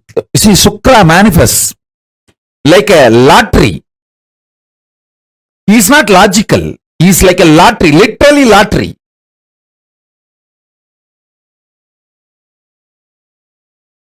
Many times people ask me, "Oh, Swamiji, I am so sincere. I follow everything you say, but I don't get blessed for money. This fellow is a drug addict and he does all the wrong things, bad things, but he is showered with wealth by you." Hey, he gets a Shukra's grace. What can be done? Shukra is like a lottery. He doesn't bother about good, bad, right, wrong. You are integrated, you are showered, over. Everything you asked yesterday is done. Because Shukra does not judge. Shukra does not see good, bad. Shukra does not see right, wrong. Shukra does not morally judge you. Shukra actually never judges you. Shukra is non-judgmental giver.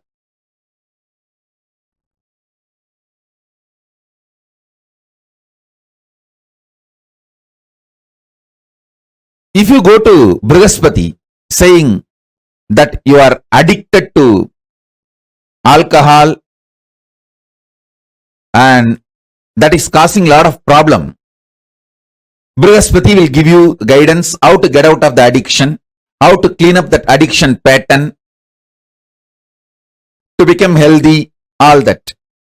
If you go to the Shukra with the same problem, hey, I'll give you Somapanam. Drink, you will enjoy, but your health will never be disturbed. Even if you die, you will be revived again because the Somapanam has that Sanjeevani DNA. Even if you are dead, simply you will come back to life. The Sanjeevani DNA does not let your body without life more than 3 seconds. You will be back. So the way Shukra deals things are totally different. Even if you die due to overdosage, in 3 seconds you will be back to life. Shukra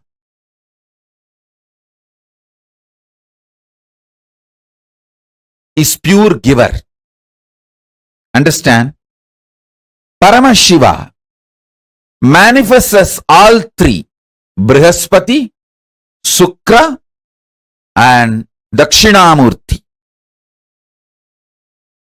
Brahaspati is right hand, Shukra is left hand, Dakshinamurthy is very core, himself. His Guru Tattva, his Guru Tattva is Dakshinamurthy. Listen.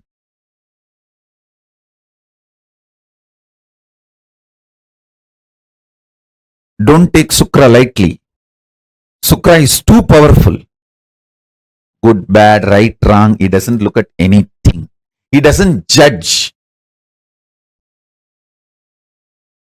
Go to Shukra with any problem. He will have a unique solutions.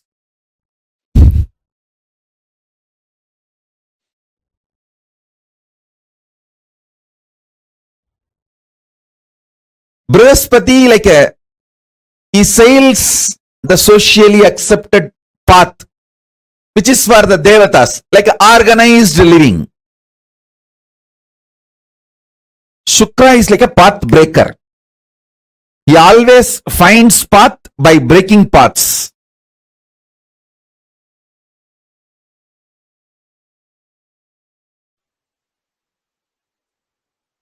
Paramashiva does 5 action: creation, sustenance, rejuvenation, putting in delusion, and liberation. First 4, creation, he does by sitting in Brahmaloka. As a Brahma, he manifests and creates. Maintenance, he does by lying down in Paramapada as Parandama. Rejuvenation, he does as Maharudra in Kailasa, from Kailasa itself. Putting in delusion, he does through many of his forms, like Bhikshadana, all those forms he took just to put people in delusion. Liberation. For liberation, he always comes down to planet Earth. He has to assume human form. The form he assumes for liberation is Guru.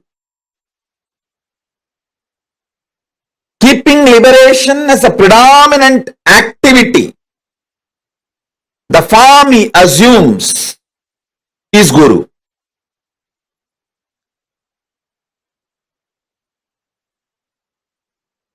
So listen, I am going to elaborately initiate.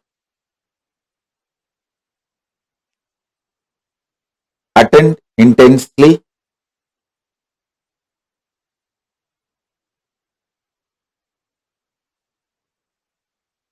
This is going to be most powerful initiation because I am basically Guru.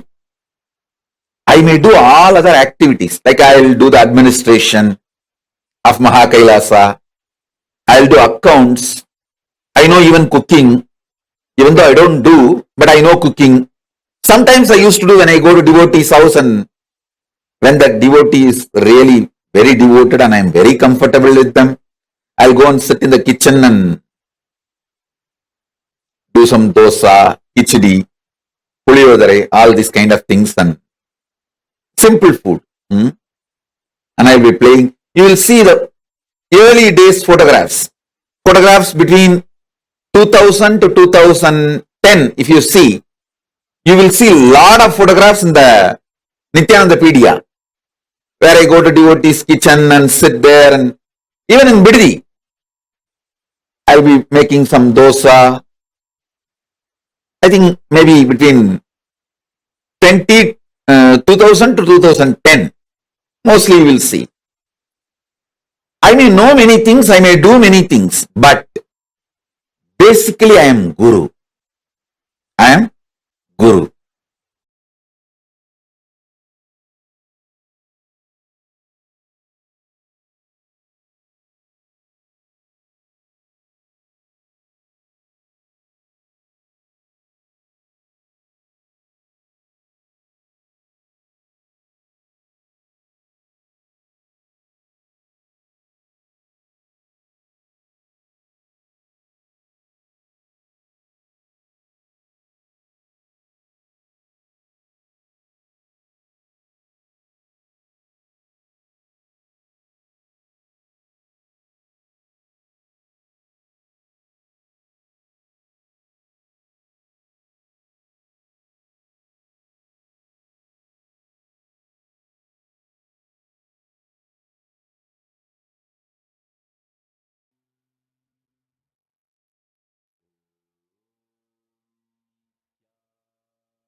So beautifully, Swamiji had explained to us about the various aspects of Paramashiva as Guru, the dimensions of Paramashiva as Guru. Deva Guru, Brahaspati, Asura Guru, Shukracharya, and Adi Guru, Dakshinamurthy.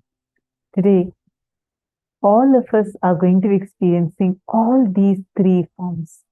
And of course, like how Swamiji said, it's a jackpot when Shukracharya manifests. And that's exactly what's going to be happening today. Today's darshan is very, very special. And to all of you that are here with us today, please understand, every aspect of Paramashiva, Shukracharya, who gives anything that you ask, right, wrong, good, bad, he doesn't bother. If you are integrated to the Guru, he fulfills whatever you ask for. And Brahaspati gives you all the desires that are dharmic. Dakshinamurthy is both of them put together plus more. Today, Swamiji is going to be opening up all the three dimensions, the Brahaspati, Shukra and Adi Guru Dakshinamurthy dimensions to us. Every one of you that are sitting here during the darshan, connect to each of these dimensions of Paramashiva. Ask any prayers that you have. He himself will fulfill. He himself will manifest, flow through you, and he himself will fulfill all the prayers that you have. I request all the participants, every one of you, to come and be seated. We are all going to be getting ready to receive the darshan. Very, very shortly, the darshan is going to be starting. Today, we all learned about Guru, the happening, the most compassionate happening in all our lives. Understand, the moment you connect, the moment you call, Paramashiva just rushes to flow through you, manifest into you, manifest through you. And whatever you seek for, whatever you pray for, he just showers that and fulfills you. How many of you are eagerly waiting for the darshan to start? Excitedly waiting for this darshan. Shukra initiation. Literally, that is that. Just that one word this day is so popular. Like everybody wants to come and somehow get their boons blessed by Bhagavan Shukracharya. What an amazing platform Swamiji is giving to all of us to be able to even open up ourselves, because all of us always carry a deep fear in us, the fear of being judged. Just look at your life in so many aspects.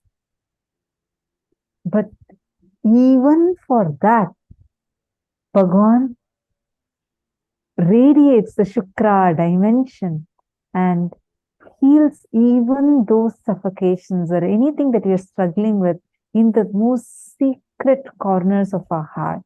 Whatever desires we have, even that, even if it is morally not right, you can get blessings for it. Imagine and see what a compassion the avatar has to gift us all this ultimate boon. How do each of you feel about being here today? And each one of you, how are you experiencing this right now?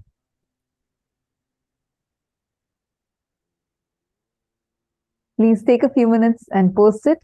Now, as we all are getting ready, let's chant the Dhyana Shloka of today's darshans, the forms of Paramashiva that we are going to be experiencing.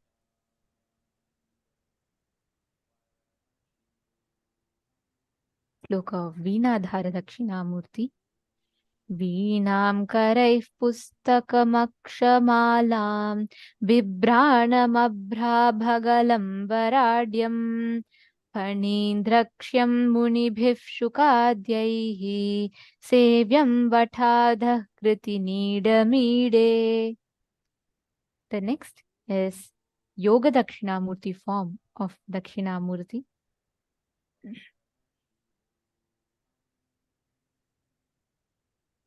भस्मव्यापाण्डुरङ्गः शशिकलधरो ज्ञानमुद्राक्षमालां वीणापुस्तकैर्विराजरत्करमलधरो योगपट्टाभिरामः व्याख्यापीठे निषण्णो मुनिवरनिकरैः सेव्यमानः प्रसन्नः सव्यालः कृतिवासा सततमवतु no दक्षिणामूर्तिरीशः.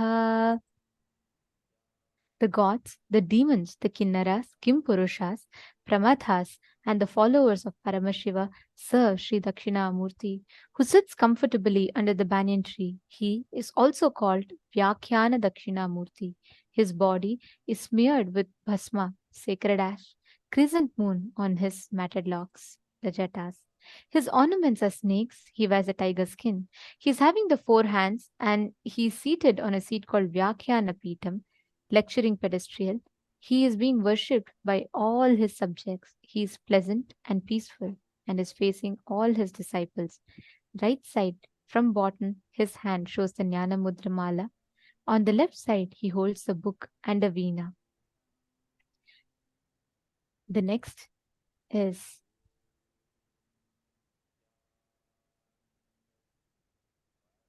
the Dhyana Shloka of Vyakhyana Dakshinamurti. Om Maunam Vyakya Prakatita Parabrahma Tattvam Yuvanam Varshishtham Te Vasadrishi Ganai Pravritam Brahmanishthaihi Acharyendram Karakalita Chinmudramananda Murtim Swatma Ramam Mudita Vadanam Dakshina Murti Chitram Vatatarormule Vridha Shishya Gururyuva Gurostu Maunam Vyakyanam Shishyastu Chinna Samshayaha. The Dhyana Shloka briefly describes the form of Vyakhyana Dakshinamurti.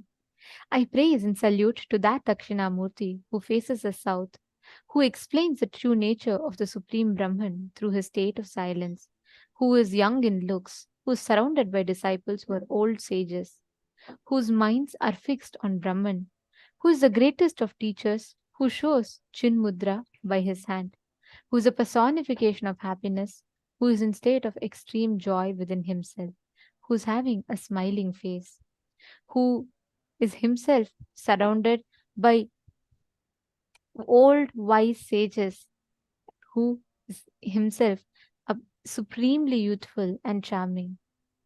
Let us get ready to receive the darshan of the most beautiful form of Paramashiva, manifesting as Vyakhyana Dakshinamurthy.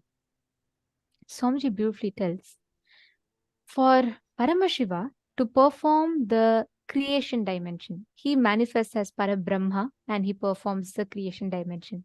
For Paramashiva to perform the sustenance dimension, he manifests as Parandhama and he sustains the world. For Paramashiva to perform the rejuvenation dimension, he himself manifests as Aghora and he performs the rejuvenation. For Paramashiva to perform putting into delusion, he himself manifests as Tat Purusha and he puts into delusion and pulls out of delusion. But for Paramashiva to give liberation, even for Paramashiva to give liberation, he has to come down in the form of Guru, assume the physical form as a Guru. He has to walk the planet Earth and give the liberation. And he has come exactly, descended exactly for the same in the form of our Guru, our beloved Swamiji, the 1008 living avatar of Paramashiva himself. And all of us are going to be experiencing him today. Take a few minutes to quickly settle down and get ready, because understand, today Swamiji as Paramashiva manifesting the Guru dimensions of Paramashiva, he's going to be showering left, right and center. Even your desires that are sitting in your heart, the moment you write it, will be blessed. How ready are you to receive it? Make sure you are here. Today he's going to be showering and showering. You will see every boon that Bhagavan blesses will immediately become reality. Just be here and be fully here. Move away your distractions, and especially the participants that have been here since the morning, attending the sessions, preparing your inner space with the right powerful cognitions. You would see even the boon request that you want to ask, from what depth it's coming. So now, it's time. Let us all get ready. Can I request everyone to take a quick few minutes and quickly settle down?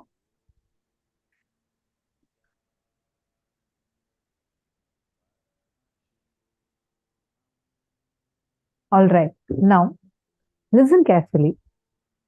During this darshan, there are a few important things we request all of you to please kindly take a note of, so that you do not miss out in getting the best from the darshan. See, first and foremost thing being attending the session through the day and attending every single session. That would really, really help you. Second, be here visible clearly in the camera. Do you know why? Because during the darshan, Swamiji personally sees screen by screen. Imagine, we have 10 Zoom rooms. And more than that, we have social media platforms and everywhere. Swamiji attends to all of our messages and sees every single person. He himself personally sees every single screen. So when Swamiji's eyes fall on you, it is Nayana Diksha. Intense energy transmission happens to you. And your Kundalini is awakened. All the boons that you want to be manifested, it will just start manifesting, and you'll be showered much more than what you even ask for.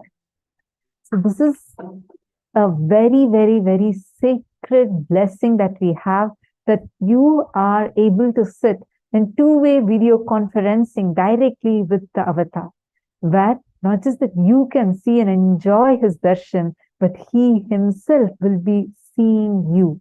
And through that, the Nayana Diksha, where just through look, the transmission of energy happens.